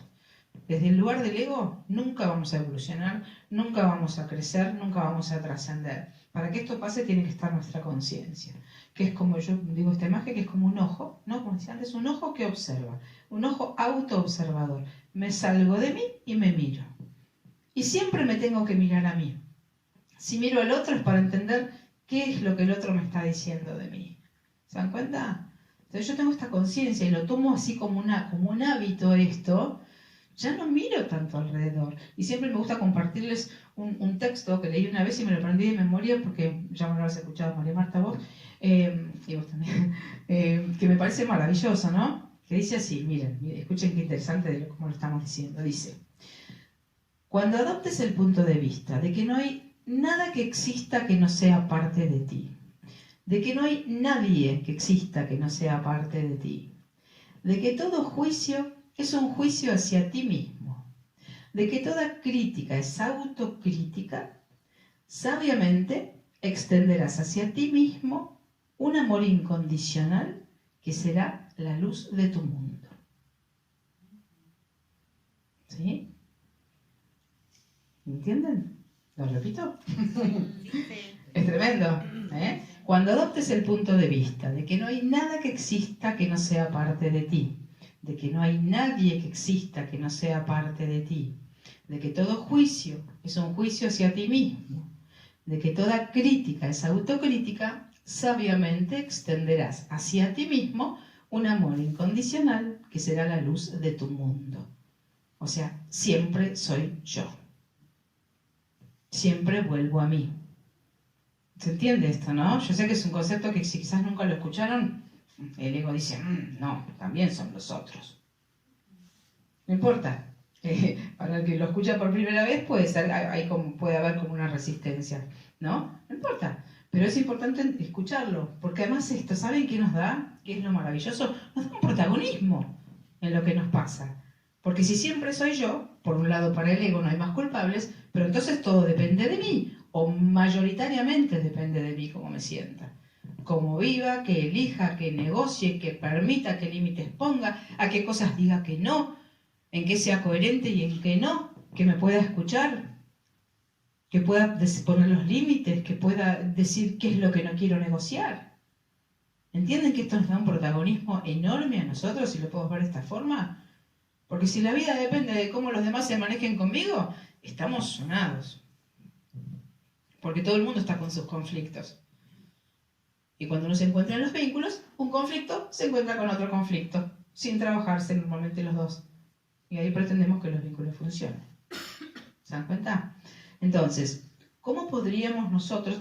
quiero hablar sobre esto, ¿no? Un poquito, un concepto de Eckhart Tolle, no sé si lo conocen, el que escribió El poder de la hora, Una nueva tierra, libros espirituales muy importantes de leer. Él habla de algo que se llama el cuerpo del dolor, ¿no? En uno de sus libros, Una nueva tierra.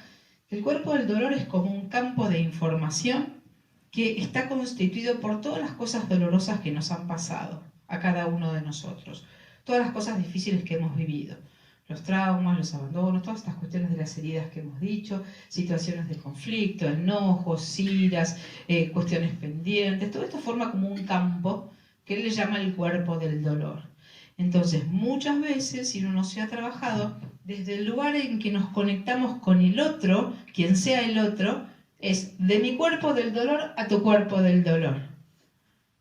¿Vieron cuando uno dice, no, pues yo me tomo las cosas muy personal, o uno empieza a discutir y el otro también empieza a discutir, y no, porque vos tal cosa, y no, porque vos fíjate que el otro día son dos egos que están discutiendo, son dos cuerpos del dolor metidos en dos egos, y el ego también necesita siempre que tener razón. El ego necesita tener razón. No importa si tengo una relación horrible o me estoy peleando, es la razón y el ego está recontento. Entonces, acá no es una cuestión de tener razón, sino de estar bien, de estar feliz, de sentirse que no se está pudiendo entender con la otra persona. Entonces hay que saber que si uno no ha trabajado su cuerpo del dolor, por lo menos prioritariamente las cosas más serias, que son las que se me van a presentar una y otra vez a lo largo de mi vida, porque me las voy a volver a encontrar, las heridas emocionales. Esta es la pista interesante que nuestro inconsciente nos da. ¿Y yo qué sé cuál es la herida emocional que traigo de mi historia familiar? ¿Qué se te repitió muchas veces? ¿Con qué situaciones te encontraste más de una vez? ¿Cuál es la emoción conocida para vos? ¿Nunca te escucha nadie? ¿Siempre te sentís afuera? ¿Nadie te mira? No sé, digo por decir cualquier ejemplo, ¿no? Cada uno quizás ya ha ido encontrando un poco cuál es. Se va a repetir.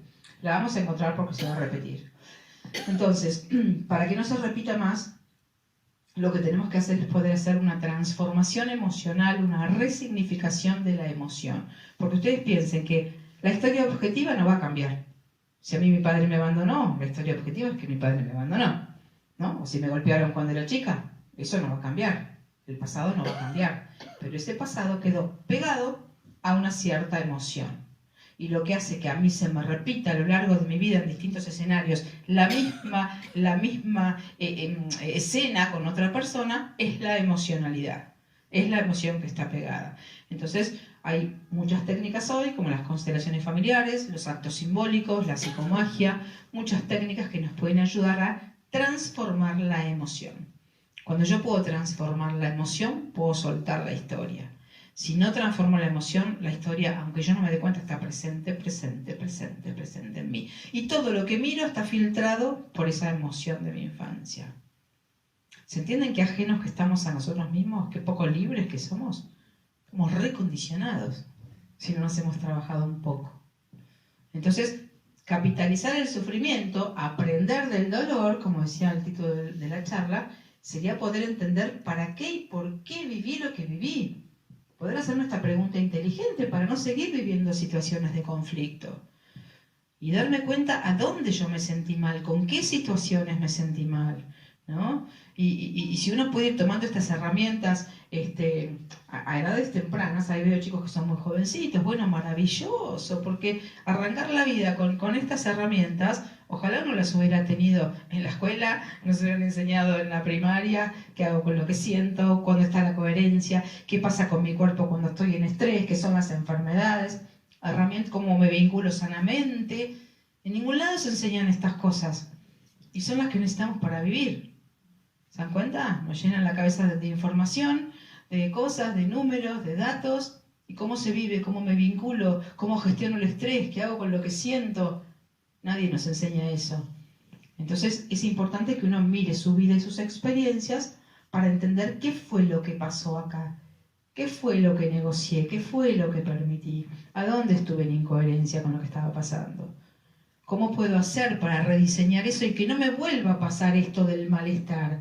¿A dónde estaría mi coherencia? ¿Qué es lo que yo tendría que hacer para sentirme bien? ¿Se dan cuenta? Y acá hay otro gran aspecto que nos pasa a todos, que yo en la consulta siempre lo hago, que es el dibujito como si fuera de una cancha de fútbol, ¿no? Acá hay varones que por ahí les gusta el fútbol. Bueno, una cancha de fútbol que es un rectángulo con una línea al medio divisoria. 50% es el territorio de un equipo y el otro 50% es el territorio del otro equipo. Entonces, ¿saben lo que hacemos nosotros en nuestra vida? En vez de ponernos en nuestro territorio, cuando vamos a patear la pelota, vamos a decirlo en términos futbolísticos, nos ponemos a pensar, ay, pero ¿qué le va a pasar al otro si yo le pateo la pelota? Mejor voy yo y le atajo el gol que le estoy por patear. Entonces, pateo el gol desde mi cancha y me voy allá y le atajo el gol al que... Así, pero no, así no son las reglas del fútbol. El otro tiene que atajar. Eso hacemos nosotros en la vida. Voy a estar en coherencia, voy a tomar una decisión, voy a hacer algo que es lo que yo necesito y quiero, pero digo, ay no, ¿cómo le va a caer a la otra persona? ¿Se enojará? ¿Me va a abandonar? ¿Me va a dejar de querer? ¿Le suena esto? Lo hacemos todos. Lo hemos hecho miles de millones de veces. No actuar en coherencia porque nos hacemos cargo de qué le va a pasar al otro con lo que yo haga, qué consecuencias va a tener en el otro lo que yo haga, con lo cual me estoy metiendo en territorio ajeno. Porque además lo que yo interpreto que el otro va a hacer justamente es una interpretación. Entonces la coherencia nuestra individual está en el 50% de la cancha que es mía. Yo ahí tengo que ver qué necesito, qué quiero, qué siento, cuál es la acción que tendría que tomar. Esta, listo, voy y la tomo. Y suelto, esta palabra es enorme, suelto la consecuencia que tenga en el territorio del otro mi coherencia. Ese sería mi lugar, el lugar adecuado. Yo no me puedo hacer cargo de lo que al otro le va a pasar con lo que yo diga y lo que yo haga y entonces cómo se va a sentir, porque entonces nunca en la vida voy a ser coherente. Pensaba recién cuando hablabas de esto, el tema de habilitar las emociones malas, entre comillas, que a veces son el único registro que tenemos de nosotros mismos, ¿no? El enojo, la molestia o lo que sea, y no esa cosa de decir, yo no debería hacer esto porque debo ser buena o porque lo que sea, ¿no? Como que a veces el registro del enojo que te causa algo es el único registro que tenés. Sí, sí, claro. Bueno, esto es muy importante lo que dice Clara porque es lo que decíamos antes de la importancia que tiene una emoción. Si hay una situación X y yo siento un enojo o siento que se me cierra la boca del estómago o tengo una angustia, eso es para mí una señal clara de que hay algo que yo tengo que hacer. Entonces, esa emoción es el único registro de que hay algo acá que está mal, porque a veces también cuando estamos en vínculos donde hemos estado desvalorizados o venimos con una historia así, no tenemos esta atención tan clara a ver cómo son las cosas. No, nos vamos manejando así como medio inconscientemente, con sensaciones, con emociones, con una pequeña incomodidad, pero no tenemos el ojo que está observando ahí y diciendo qué está pasando acá. Entonces tengan en cuenta que las emociones, por supuesto que son el resultado de una interpretación psíquica que hice, ¿no? Pero las emociones son una luz roja que se tiene que prender. Y como dijo Clara, a veces le llamamos emociones negativas al dolor, la ira, la furia, la rabia, el enojo, el resentimiento, no sé, lo que sea, ¿no? Que muchas veces tenemos. Y también muchas veces las enjuiciamos. No me tengo que sentir así, no te tenés que enojar, no tengo que tener ira. Sí tengo que tener ira, y sí tengo que tener enojo, y sí tengo que tener rabia, y sí te tengo que mandar a freír churros alguna vez si siento que eso es lo que yo necesito hacer. Porque si no también, si enjuiciamos una emoción negativa, como le decimos, ¿por qué le decimos negativa? Porque nos hace sentir mal. Pero no es una emoción negativa, es la emoción que me va a dar a mí el impulso para poner el límite. ¿Entienden? Entonces, si yo estoy enojada con vos, por algo estoy enojada. Y por ahí el enojo que tengo me va a ayudar a que yo te pueda poner un límite a vos. En cambio, si no estoy enojada y no registro nada, y bueno, por ahí me pasas por arriba. ¿Entienden? Entonces la emoción, a ver, cuando hay emociones positivas, bueno, eso no genera ningún estrés, no hay nada que hacer con eso, me siento bien, me siento bien. Pero las emociones negativas, habilitémoslas. Porque son las luces rojas que se prenden y nos dicen, acá hay algo que tenés que mirar. Entonces, ¿estoy enojado? Bueno, ¿para qué estoy enojado? ¿Por qué estoy enojado? ¿Qué estoy sintiendo? ¿En dónde estoy en incoherencia para sentir este malestar? Entonces, tengo que mirar esa emoción negativa y no es negativa, está siendo una señal para mí. Yo siempre lo comparo con lo que son los indicadores en la ruta. ¿Vieron en la ruta los carteles? ¿No? Que dice doble, curva, puente, ¿cierto? ¿Qué hace uno cuando ve esas señales? Las obedece, ¿o no? Bueno, las emociones son como señales en la ruta. Es decir, si tengo una ira y una furia con algo que estoy por hacer y que esa ira me está diciendo no lo querés hacer, ¿por qué vas a ir obligada, por ejemplo? Entonces, aprendamos a recuperar el valor que tiene la emoción. Es un indicador. La emoción me está hablando de mí. Que estoy por hacer algo o estoy haciendo algo en lo que estoy en incoherencia. Entonces tiene que ser un aviso, tiene que ser un flash que a mí me está llamando para que yo mire. No juiciar y decir, ay, no me tendría que sentir así, listo, me trago la emoción, me voy y todo quedó igual que antes. ¿Entienden? Entonces, pensemos también esto, que cuando hemos tenido estas historias difíciles y estas heridas, como decíamos antes, uno tiene que saber que uno tiene como un poder de regeneración interna. Todos tenemos lo que se llama resiliencia, algunos habrán escuchado esta palabra. La resiliencia se la denomina así, la capacidad de sobreponernos a situaciones dolorosas o difíciles. Todos tenemos internamente todos los recursos, se llaman recursos, para poder como reconstruirnos, rediseñarnos, si tenemos la conciencia de que somos nosotros los únicos que lo podemos hacer. Porque si no pasa esto que les decía antes, que uno va por la vida como un mendigo, esperando que por fin vos me valorás, vos me valorás, vos me valorás. No, y nadie me valora a mí. No, yo tengo que venir acá y construir ladrillito por ladrillito, siendo coherente, escuchando mis emociones, siguiendo lo que necesito y siento, construir un eje de automerecimiento y de autovaloración. Esto es fundamental que ustedes se vayan hoy sintiendo esto con esta claridad, de que yo soy la única persona que puedo autosanarme, que puedo fortalecerme, que puedo curarme, que puedo rediseñarme, que puedo elegir cómo quiero ser y cómo quiero estar. Y que si no soy coherente, nunca me voy a sentir bien. Cuando uno empieza a ser coherente, que empieza a hacer un cambio, por ahí que hace una terapia, empieza a hacer un cambio, por supuesto que a veces alrededor se generan bastantes revuelos, ¿no? Porque para los demás es como que, ¿qué te pasa? ¿Estás distinta? A veces te dicen hasta te volviste loca, qué egoísta, ¿no? Cuando hay vínculos medio complejos y uno empieza a hacer un cambio, se empieza a escuchar, empieza a poner límites, ¿no? Entonces, esto a veces hace que uno esté como indeciso con lo que está haciendo, pero uno tiene que pensar que la única forma de sentirse en paz con uno mismo es poder ser coherente. Este es un desafío que nos va a durar toda la vida. No es que yo ya ahora el año que viene soy coherente y listo, nunca más me pasa nada. No es así.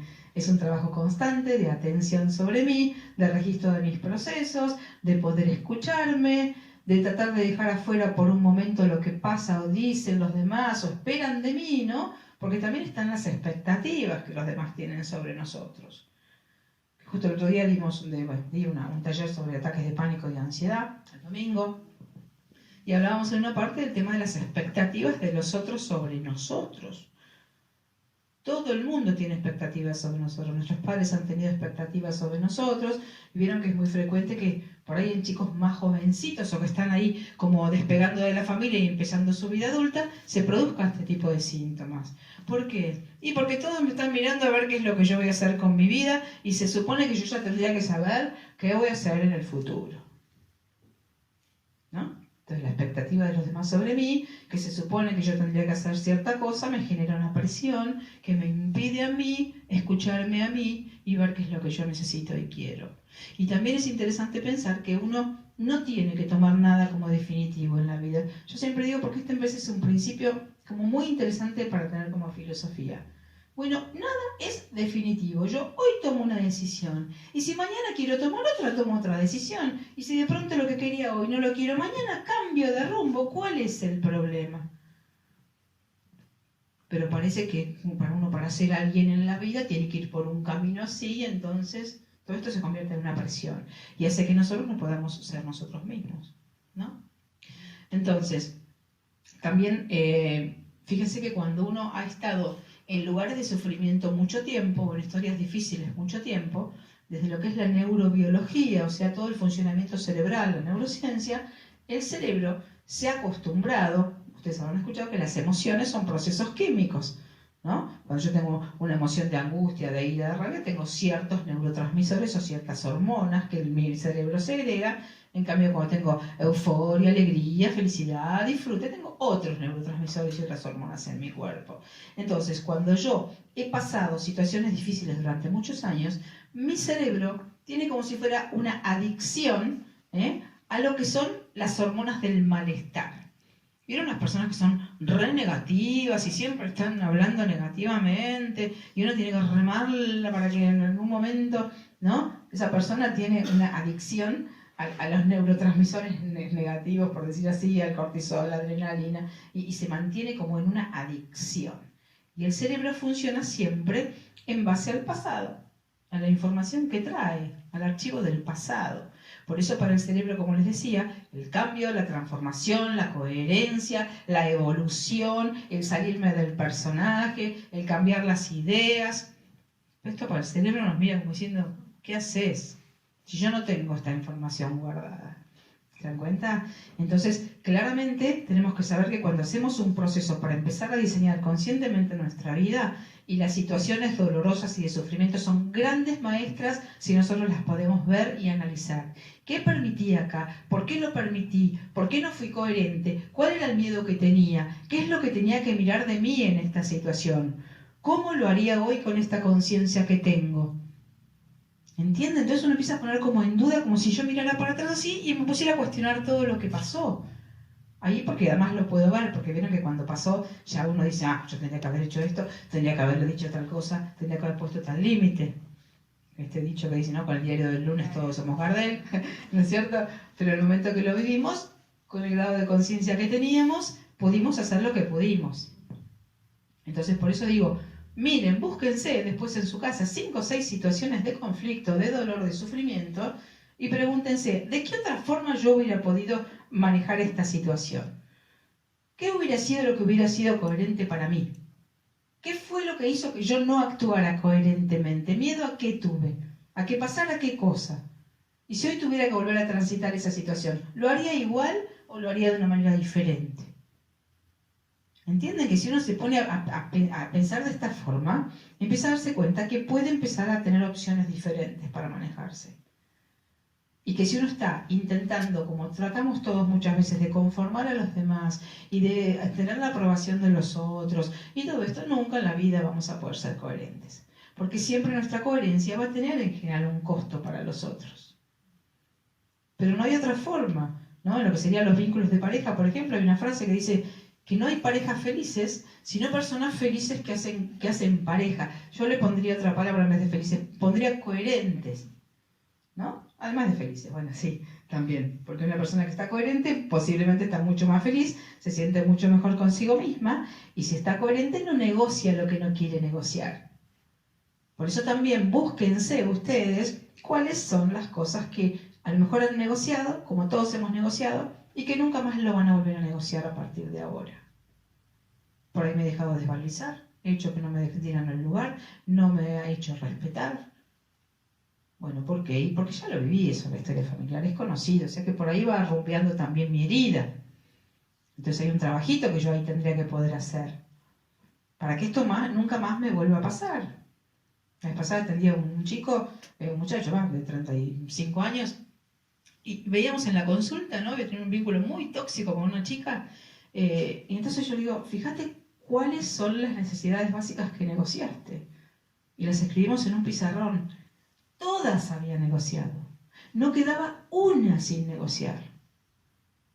La falta de respeto, la violencia, la desvalorización, la libertad, lo había aislado de todo, lo había hecho dejar la carrera, lo había apartado de sus amigos. Todo había negociado. Por supuesto, porque en su historia familiar estaba el caldo de cultivo para que nadie le hubiera prestado atención, nunca lo habían mirado, nunca lo habían registrado, no tenían una noción de sí mismo. ¿Entienden? Entonces, cuando uno se da cuenta que negoció la libertad, el respeto, mi carrera, mis amigos, mi vida, nunca más cuando uno toma conciencia de esto. ¿Entienden por qué es tan importante mirar lo que sí me hizo sufrir para ver qué me estaba pasando ahí para que yo permitiera que pasara lo que pasara? Entonces, como este texto que les dije, siempre vuelvo a mí. Esta es digamos, la actitud más consciente y más saludable que ustedes pueden tener. Sea lo que tengan enfrente, ¿para qué lo estoy viviendo? ¿Para qué me siento así? ¿Cuál sería la acción que yo tengo que tomar ante esto que está pasando? ¿Qué es lo que está en incoherencia conmigo? ¿Por qué haría lo que no quiero? ¿A qué le tengo miedo? Cuando uno empieza a hacerse estas preguntas, se empieza a encontrar las respuestas. Y cuando uno se empieza a preguntar ¿para qué lo estoy viviendo?, también empieza a encontrar las respuestas. Y las respuestas están siempre en mí. O sea que es como que el otro, casi, porque si vamos a hacerlo de manera muy general, como que el otro dejara de importar. Enrique Corbera dice algo que es una frase ya muy evolucionada, que dice, como que ni siquiera hay otro frente a mí, como que siempre estoy frente a mí misma. Interesante. Re profunda. Como que no hay otro, dice el ego. Claro que sí. Y el otro se maneja mal. Claro. El otro te las muestra. Exactamente. Bueno, por eso si uno tiene esta conciencia de que el otro es quien me va a ayudar a mí a verme, Porque uno a veces viene tan acostumbrado con la historia y con tanta inercia, con lo que ya le hizo sufrir, que no tiene esta conciencia. Entonces el inconsciente, que es tan sabio, me pone a alguien de espejito que me redesvaloriza. Mira, como si me dijera, che, acá tenés tu herida emocional, te la estoy mostrando porque esto es lo que tenés para sanar. Yo puedo decir, ay, qué mala persona me encontré, qué mala suerte tengo. Esa sería la mirada vieja del ego. La mirada consciente sería, ¿para qué me lo encontré? ¿Qué me estás mostrando de mí?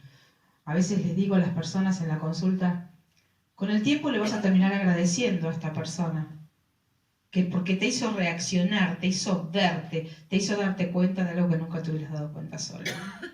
No, ¿cómo le voy a agradecer? Vos te vas a acordar de lo que yo te digo, les digo, ¿no? Es así. Pero eso cuando uno lo puede empezar a ver. Entonces, ya terminé, creí que daban más cosas. Esto, lo último que les quiero decir, que si uno no logra esta mirada consciente, que se pueda como despegar del ego y puede tener esta mirada consciente, de alguna manera está como condenado a seguir repitiendo durante toda la vida su herida emocional. Con el consecuente sufrimiento, o la consecuente desvalorización, o el consecuente malestar. Entonces pensemos que lo que nosotros tenemos que tratar de ver es, en base a los sufrimientos que hemos tenido o a las heridas emocionales, primero tenemos la posibilidad de resolverlas terapéuticamente. Siempre, prácticamente, no quiero decirlo así de una manera tan general, pero prácticamente todo se puede resolver o sanar de una manera aceptable. Hay cosas que no, ¿no es cierto? Hay cosas que tal vez uno nunca va a poder perdonar, o a lo mejor no quiere perdonar, ¿no? Porque también a veces nos han enseñado que... A veces por vergüenza también la gente no nos miramos o queremos ser conscientes por vergüenza. Porque tener una enfermedad o decir vos pasaste tal cosa de chico, lo que sea, te da vergüenza y tampoco llega a todo esto. Claro. Información. Sí, puede ser que sea pase esto que vos decís, pero a ver, desde este lugar que lo estamos diciendo, a ver, ya que lo dijiste, la vergüenza, la culpa, ¿sí? Este tipo de emociones, el miedo, la culpa y la vergüenza son las emociones más destructivas que hay. No nos sirven para nada. Cuando uno se encuentre funcionando desde alguna de estas tres emociones, sepa que tiene que correrse urgentemente de ahí. Porque yo me escondo atrás del miedo, no acciono. ¿No es cierto? Que también acá había puesto algo sobre el miedo, más adelante me lo pasé. Claro, bueno, nuestra incoherencia, ¿no? El miedo a hacer cosas por miedo a equivocarme. El no hacer por miedo también, miedo a arrepentirme, miedo a sentirme culpable. Muchas veces hemos pasado por este tipo de situaciones. Entonces tengamos en claro que cuando el obstáculo es el miedo, hay que buscar ayuda. Cuando es la vergüenza y la culpa, que son las emociones de más baja densidad, las emociones se miden como en ondas, ¿no? En frecuencias vibratorias. La alegría vibra allá arriba, la gratitud, la empatía son emociones y todas eléctricas. La culpa, la vergüenza y el miedo vibran allá abajo, así pesadísimas, ¿no? Entonces digo, cuando estemos en este tipo de emociones, sepamos que, a ver, busquemos ayuda adecuada si necesitamos. No podemos solos, perfecto, no hay por qué poder solo. Y de hecho muchas veces tampoco uno ni siquiera puede ver solo lo que le pasó, porque está tan involucrado emocionalmente, tan involucrado, que si fuera de otro yo lo veo con toda claridad, pero vos te pasó esto, andá y haces tal cosa. Claro, qué fácil, porque yo te veo de afuera, como decíamos antes. Entonces, busquemos ayuda. A ver, ningún terapeuta te va a decir, ay, qué horror lo que te pasó. No, te va a ayudar a salirte de la situación. Pero sepamos que esas emociones, culpa, miedo y vergüenza, son las emociones más destructivas que nos van a mantener fosilizados en una no resolución de las situaciones. Entonces, acá lo interesante es capitalizar, esa es la palabra. A veces las personas me dicen, mira, estoy en el fondo del pozo. Y yo digo, qué bueno. Me miran como diciendo, vengo a que vos me ayudes y me decís semejante cosa, ¿no? Qué bueno porque es la posibilidad de mirarte, es la posibilidad de cambiar, es la posibilidad de reconstruirte conscientemente. Porque si estás en el fondo del pozo es porque lo que vino pasando no es lo que vos querías que pasara. Alguien te puso pautas, alguien dijiste tus cosas, no fuiste coherente, negociaste todo. Entonces, qué suerte que estás en el fondo del pozo porque esas emociones son las que te van a dar el escalón o el impulso para realmente poder cambiar. Entonces, siempre está en nuestras manos esta posibilidad. Entonces, capitalicemos el sufrimiento. ¿Qué hago con esto que me pasó? Porque en definitiva dicen que somos eso, ¿no? Lo que hemos hecho con la historia que nos tocó. A todos nos han tocado historias difíciles desde un lugar u otro, algunas historias mucho más difíciles que otras. Hay personas que lo han pasado muy mal, ¿no es cierto? Y sin embargo están cuerdas y más o menos han llevado su vida adelante. Pero pueden estar muchísimo mejor. ¿Se dan cuenta? Entonces, como poder recuperar con esta conciencia las riendas de nuestra vida, las riendas de nuestros procesos, sabiendo que lo que duele tiene una solución. Lo que yo no estoy coherente, en donde no estoy coherente, puedo empezar a estar coherente. Lo que hasta ahora negocié, puedo corregirlo y puedo empezar a ocuparme de lo que yo realmente quiero, que es en realidad, y puedo, que es mi parte, mi persona, mi 50% del territorio, de la cancha. Porque muchas veces estamos haciendo cosas para otros, tratando de que los otros cambien para que yo me sienta bien. Ahí no va a estar mi coherencia, ahí no está mi fuerza, ahí no está mi lugar. Entonces, mi eje, el eje que yo tengo que construir nuevo es en el 50%. ¿Qué es lo que tengo que escuchar? Lo que yo necesito, lo que yo quiero, las pautas que para mí están bien. Y esto no significa que yo me voy a poner egoísta y que no me va a importar más de nadie, sino que es el único lugar saludable en el que yo me puedo parar para ser coherente y sentirme bien, y desde ahí ver cómo interactúo con el otro. ¿Se dan cuenta? Entonces, sea lo cual sea la historia que cada uno haya tenido, busque después y con esta conciencia, ¿y para qué viví yo aquella situación? ¿Y cómo lo tendría que haber manejado? ¿Y cómo lo manejaría hoy? ¿Y qué es lo que podría hacer? ¿Y qué fue lo que permití? ¿Y por qué creo que lo permití? Y si hay preguntas que no me puedo contestar, bueno, busco ayuda terapéutica. Y me van a mostrar claramente la dinámica que está en juego. Y voy a entender todo, porque ¿saben qué? Es muy importante que uno pueda entender el sentido de su historia. Porque uno cree, como les digo, el cuentito que uno se contó, la narración de la historia familiar. Yo retroalimento esa narración. Pero hay mucho más que eso. ¿Me entienden? Entonces, con un terapeuta uno ve claramente la dinámica oculta, por qué y para qué yo actúo de esta forma, en qué lugar quedé en la historia familiar, a dónde quedé atrapada, en qué tipo de dinámica, cuál fue mi personaje compensatorio, cuál es el costo que eso tiene. Porque además de lo personal, hay dinámicas familiares que nos ponen en ciertos lugares en las historias. Y a veces, sin darnos cuenta, seguimos en la vida adulta ocupando esos lugares con respecto a todas las personas de nuestra vida, con lo cual claramente estamos fuera de nuestro eje. ¿Sí? Y termino con esto del dolor o el sufrimiento que nos generan, por ejemplo, las enfermedades, ¿no?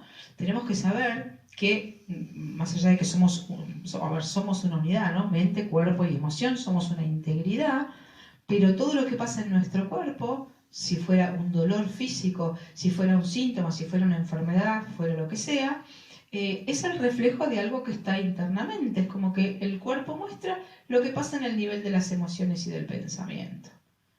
Entonces, si alguno de ustedes está con un síntoma físico, tiene una enfermedad o tiene un dolor, claramente hay alguna información que mirar. Claramente una persona que está con un síntoma físico no está coherente. Hay algún aspecto de su vida en el cual está negociando necesidades importantes. Por un montón de razones intelectuales, por miedos, por culpa, por vergüenza, por dudas, por desconexión, por inconsciencia.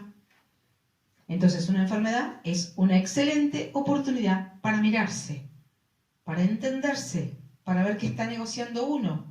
¿Cómo llegué a enfermarme? No decir, ay, ¿qué es la cruz que Dios me mandó? No, Dios no manda ninguna cruz si yo no tengo un estrés emocional previo. Esto es importante también desde la mirada de la descodificación biológica, que es un poco mi especialidad. Bueno, todo síntoma, toda enfermedad es el resultado de un proceso emocional no gestionado, que el cuerpo muestra como un fusible, como una necesidad de descarga. Además de tener, por supuesto, un claro mensaje de cambio. Si estoy enferma, el cerebro me está diciendo, así no, che. Mi inconsciente está diciendo, así no, así estás en estrés. Si no tuvieras estrés, no tenés síntomas. Entonces, ¿qué está haciendo el cerebro por mí? ¿Qué me está mostrando? ¿De qué cambio me está hablando? ¿Qué es lo que tengo que flexibilizar? ¿Qué es lo que tengo que mirar? ¿Qué es lo que estoy negociando? ¿A dónde estoy en incoherencia? Este conflicto siempre está. Siempre está el estrés emocional. O sea que no nos enfermamos de la nada. No nos enfermamos del aire. No nos enfermamos por el karma o por la mala suerte. Hay principios biológicos que actúan en nosotros cuando estamos en estrés. Entonces, si no lo vemos solos, por supuesto uno no tiene por qué tener el conocimiento de la descodificación biológica, ¿no? Que es una metodología específica, pero buscamos justamente cómo fue que la persona llegó en un proceso emocional de estrés a mostrar el síntoma, del cual se ocupa después la medicina, por supuesto, con los tratamientos, las medicaciones que existen, todo lo que está a disposición.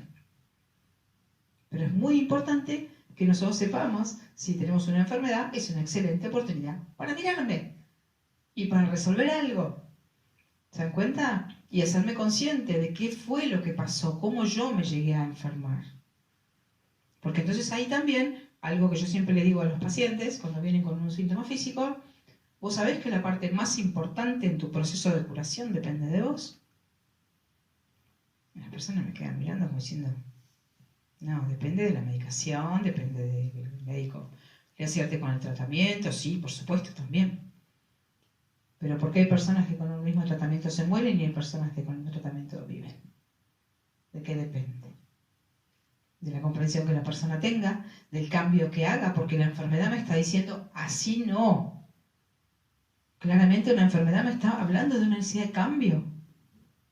¿Entienden que cada cosa desagradable, vamos a decir, de nuestra vida nos está abriendo una puerta a una posibilidad de cambiar? Entonces tengamos esta conciencia de que son como señales que nos va mostrando la vida. Que estamos en estrés, que estamos negociando, que estamos en incoherencia, que no nos estamos escuchando. ¿Se dan cuenta? Entonces fíjense cuánta información tenemos hoy realmente para estar bien. Yo siempre digo y repito que siento que más allá de muchas circunstancias globales, estamos en una época privilegiada en cuanto al acceso a una serie enorme de metodologías, técnicas, dinámicas, terapias para poder resolver. Entonces, qué pena que lo estemos pasando mal, que estemos en vínculos difíciles, que nos mantengamos incoherentes, que tengamos enfermedades cuando tenemos todo el tiempo esta posibilidad de mirarnos, hacernos conscientes e ir diseñando el camino lo mejor posible de acuerdo a lo que nosotros necesitamos. ¿Sí? Bueno, ¿alguna pregunta quieren hacer? No, te corté toda la clase, sí que te hice todas. ¿Eh? Te corté toda la clase, No, sí que ¿por te hice qué? todas. ¿Por qué? Porque No. te interrumpí como 3 o 4 veces. No, está perfecto, todo suma lo que ustedes quieran decir. ¿Alguna pregunta que alguien quiera hacer? Yo quería decir algo, quizás muchas personas les pasa, cuando uno habla de la herida emocional, que están juzgando a sus padres. Hacer un parrafito de que no estamos hablando precisamente de eso. Porque sus padres, su familia, sus hermanos fueron amorosos. Donde no hay un hecho así específico y violento, igual hay una herida emocional. Sí, gracias, Vale. Sí, re importante lo que está diciendo Valeria, porque el hecho de mirar lo que a mí me dañó o me hizo mal, como dice Vale, no implica un juicio. Muchas veces dicen, pero mis padres yo sé que hicieron lo que pudieron, yo ya perdoné. Uno a veces lo dice desde lo intelectual, ¿no? Escucho mucho esto en la consulta. Y no hemos resuelto, creemos que hemos perdonado porque intelectualmente hay que perdonar y es bueno perdonar y mis padres hicieron lo que pudieron, ¿es verdad? Sí. ¿Me sirve para sanar la vida emocional? No. Entonces, acá no hay juicio, cuando nosotros miramos nuestra historia, no hay juicio sobre nadie. No es qué mal mi padre, qué mal, no, porque ellos vienen a su vez con sus conflictos. Entonces, ver qué hubo y qué me pasó a mí en esa historia. Porque a lo mejor mis padres estuvieron siempre presentes y yo me sentía abandonada igual. Entonces, para mi inconsciente lo que importa es cómo yo me sentí. A mí me podés decir, no, pero yo siempre estuve. Yo fui una madre súper presente. Y yo sentí que tengo una herida de abandono. Lo que importa es cómo yo lo percibí. Es más, no es una cuestión de tener razón, sino de cómo la persona que lo vivió lo siente. Esa es la verdad para su inconsciente. Claro, además con los mismos padres, por ahí un hijo se siente abandonado y otro no. Exactamente, que de hecho muchas veces pasa, ¿no? Que los padres también por sus conflictos hacen diferencia o se proyectan más en un hijo que en otro. Esto pasa en todas las familias. Y no porque los padres sean malos, sino porque cada uno tiene un montón de cuestiones inconscientes que se nos van jugando a la hora de vincularnos con nuestros hijos. ¿Se dan cuenta? Entonces, acá no hay culpables de nada. No se mira la historia para juzgar. Se mira la historia para que yo me compre. ¿Cómo? Exactamente, para ver qué me pasó a mí. Y cómo hago yo con mis propios recursos, porque acá lo que se busca, ahora que dijiste eso, vale también, dos palabras sobre lo que sería, a ver, o que uno a veces, esto de la herida emocional suena como heavy, ¿no? Me voy a tener que meter en un lugar que duele, ¿no? Entonces, por supuesto que esa herida emocional tiene una memoria infantil. Es como que yo, y no sé, si yo tuviera 40 años, ojalá tuviera 40 años, si tengo una herida emocional, mi herida emocional por ahí tiene 5. Entonces yo tengo la edad que tengo, pero una parte mía tiene 5 años. Mi parte vulnerable, ¿se entiende esto que digo? Y el inconsciente guarda la memoria de ese momento. No es mi herida emocional de mi edad actual, es mi herida emocional de antes. Entonces hay una vulnerabilidad ahí en mí, muy extrema. Entonces muchas personas les da miedo entrar ahí. Por supuesto que uno no va a poner de cabeza al paciente en una situación. Justamente lo que se hace en la terapia es poder volver a la situación, a la emoción, mejor dicho, traumática, apoyando a la persona y proveyéndole, los recursos que necesitó en ese momento y no tuvo. No es lo mismo volver a conectar con una emoción infantil sola, ¿no es cierto? Mirando yo una foto de mis 5 años y llorando como una loca en mi cuarto, que estar con un terapeuta que me está apuntalando y me está diciendo lo que yo necesito escuchar y me está dando la seguridad y me está dando la confianza y mi inconsciente se lo cree. Es reprogramar el inconsciente. Y el inconsciente tiene, entre tantas condiciones, la maravillosa condición que nos sirve a nosotros como terapeutas, que es que no distingue lo real de lo imaginario. Entonces yo le puedo hacer creer a través de un ejercicio simbólico a mi inconsciente que estoy escuchando y sintiendo lo que sí necesité escuchar. Supónganse que a mí nunca me hubieran cuidado, nunca me hubieran valorado, y de pronto en un ejercicio simbólico, por dar un ejemplo muy breve y muy somero, que alguien me diga a mí lo que yo necesite escuchar, y que alguien me diga: yo te cuido, yo te amo, sos importante para mí, yo te protejo, yo te cuido. Esto que yo tengo un hambre de escuchar, ¿entienden? El inconsciente se lo cree.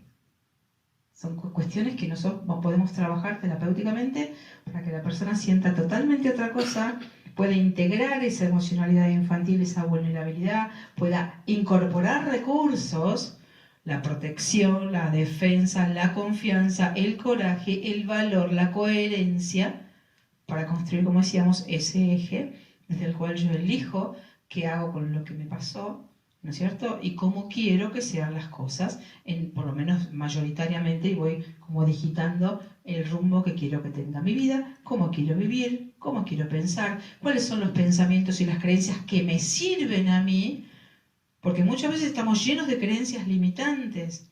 No puedo, no me animo, yo soy una persona así, soy una persona así.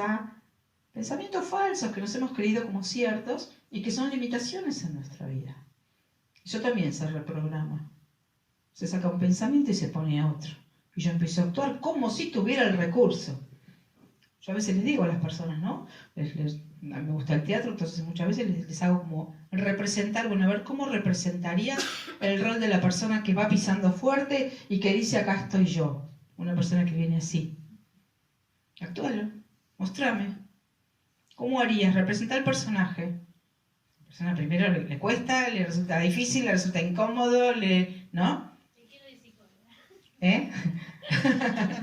No, porque es increíble cuando uno puede conectar con la energía que necesita, ¿te das cuenta? Y verse haciendo lo que toda la vida dije que nunca yo podía. ¿Entendés? Porque además emitimos una energía. Cuando yo voy por el mundo así, emito esa energía. ¿Y qué me voy a encontrar? Depredadores me voy a encontrar.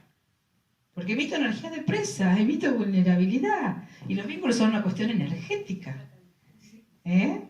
Como te ven, te trata. Sí, con esa sabiduría popular. Claro. Es que ustedes piensen, uno puede no conocer a una persona, pero vos ves cómo está parada o cómo habla. En 2 minutos hiciste como una radiografía de qué energía tiene esa persona. Yo siempre cuento una chica que una vez vino a la primera sesión cuando la conocí y entró así. Hola. Todo el mundo la avasallaba. Todo el mundo la desvalorizaba. Después nos reíamos, ¿no? Pero entró así. Le digo, yo también te avasallaría si entras así, a ver, por decirlo de esta forma. Porque yo emito una energía de presa, de vulnerabilidad, y los vínculos son energías que se miden. Si yo estoy con una persona que dice, hola, buen día, ¿qué tal? Acá estoy. Yo hago esto.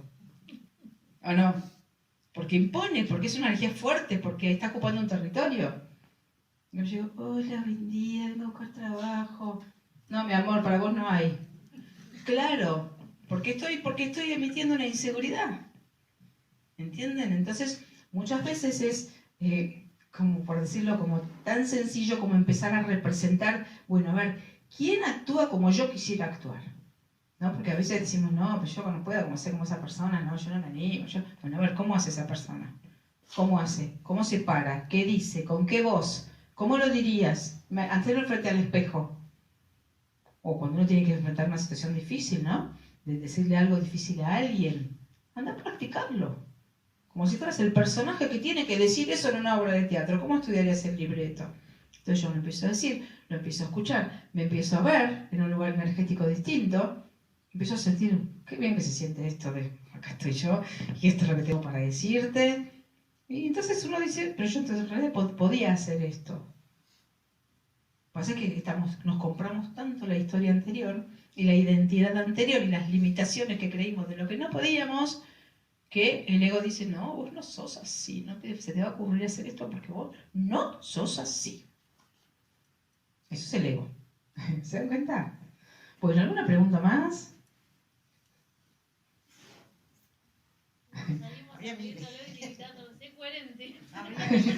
¿Habría miles?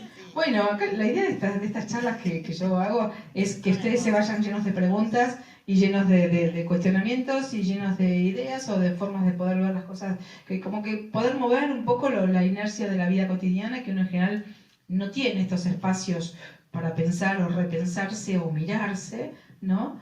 Entonces, bueno, que uno se vaya como, bueno, ¿y entonces, ¿y ahora qué? ¿Y cómo quiero? ¿Y qué puedo elegir? ¿Y qué necesito cambiar? ¿Y dónde me siento mal? ¿Y qué puedo rediseñar? ¿Y de qué depende? Y depende de mí. Y depende de que uno tenga, que esto es una sugerencia como tener siempre el ojito consciente, el ojito, ¿vieron como los drones ahora que están de moda los drones? Bueno, un dron mío, que está siempre ahí, con una lucecita que mira siempre, y ante lo que sea que me pase, la luz se prende. ¿Vieron hacer las fotoeléctricas en la vereda cuando uno pasa?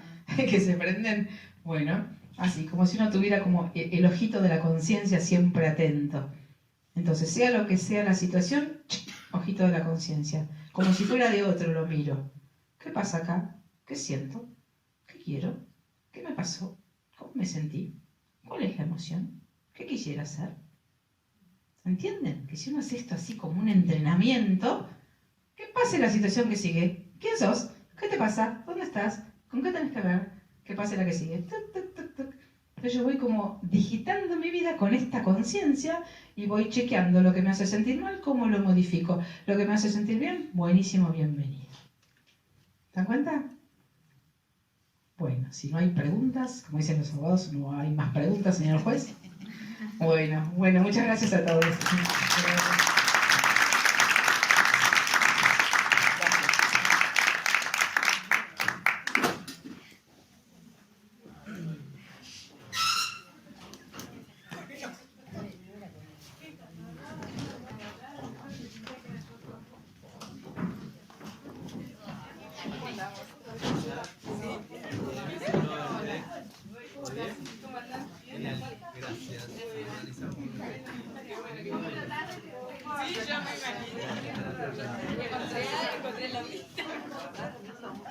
Oh,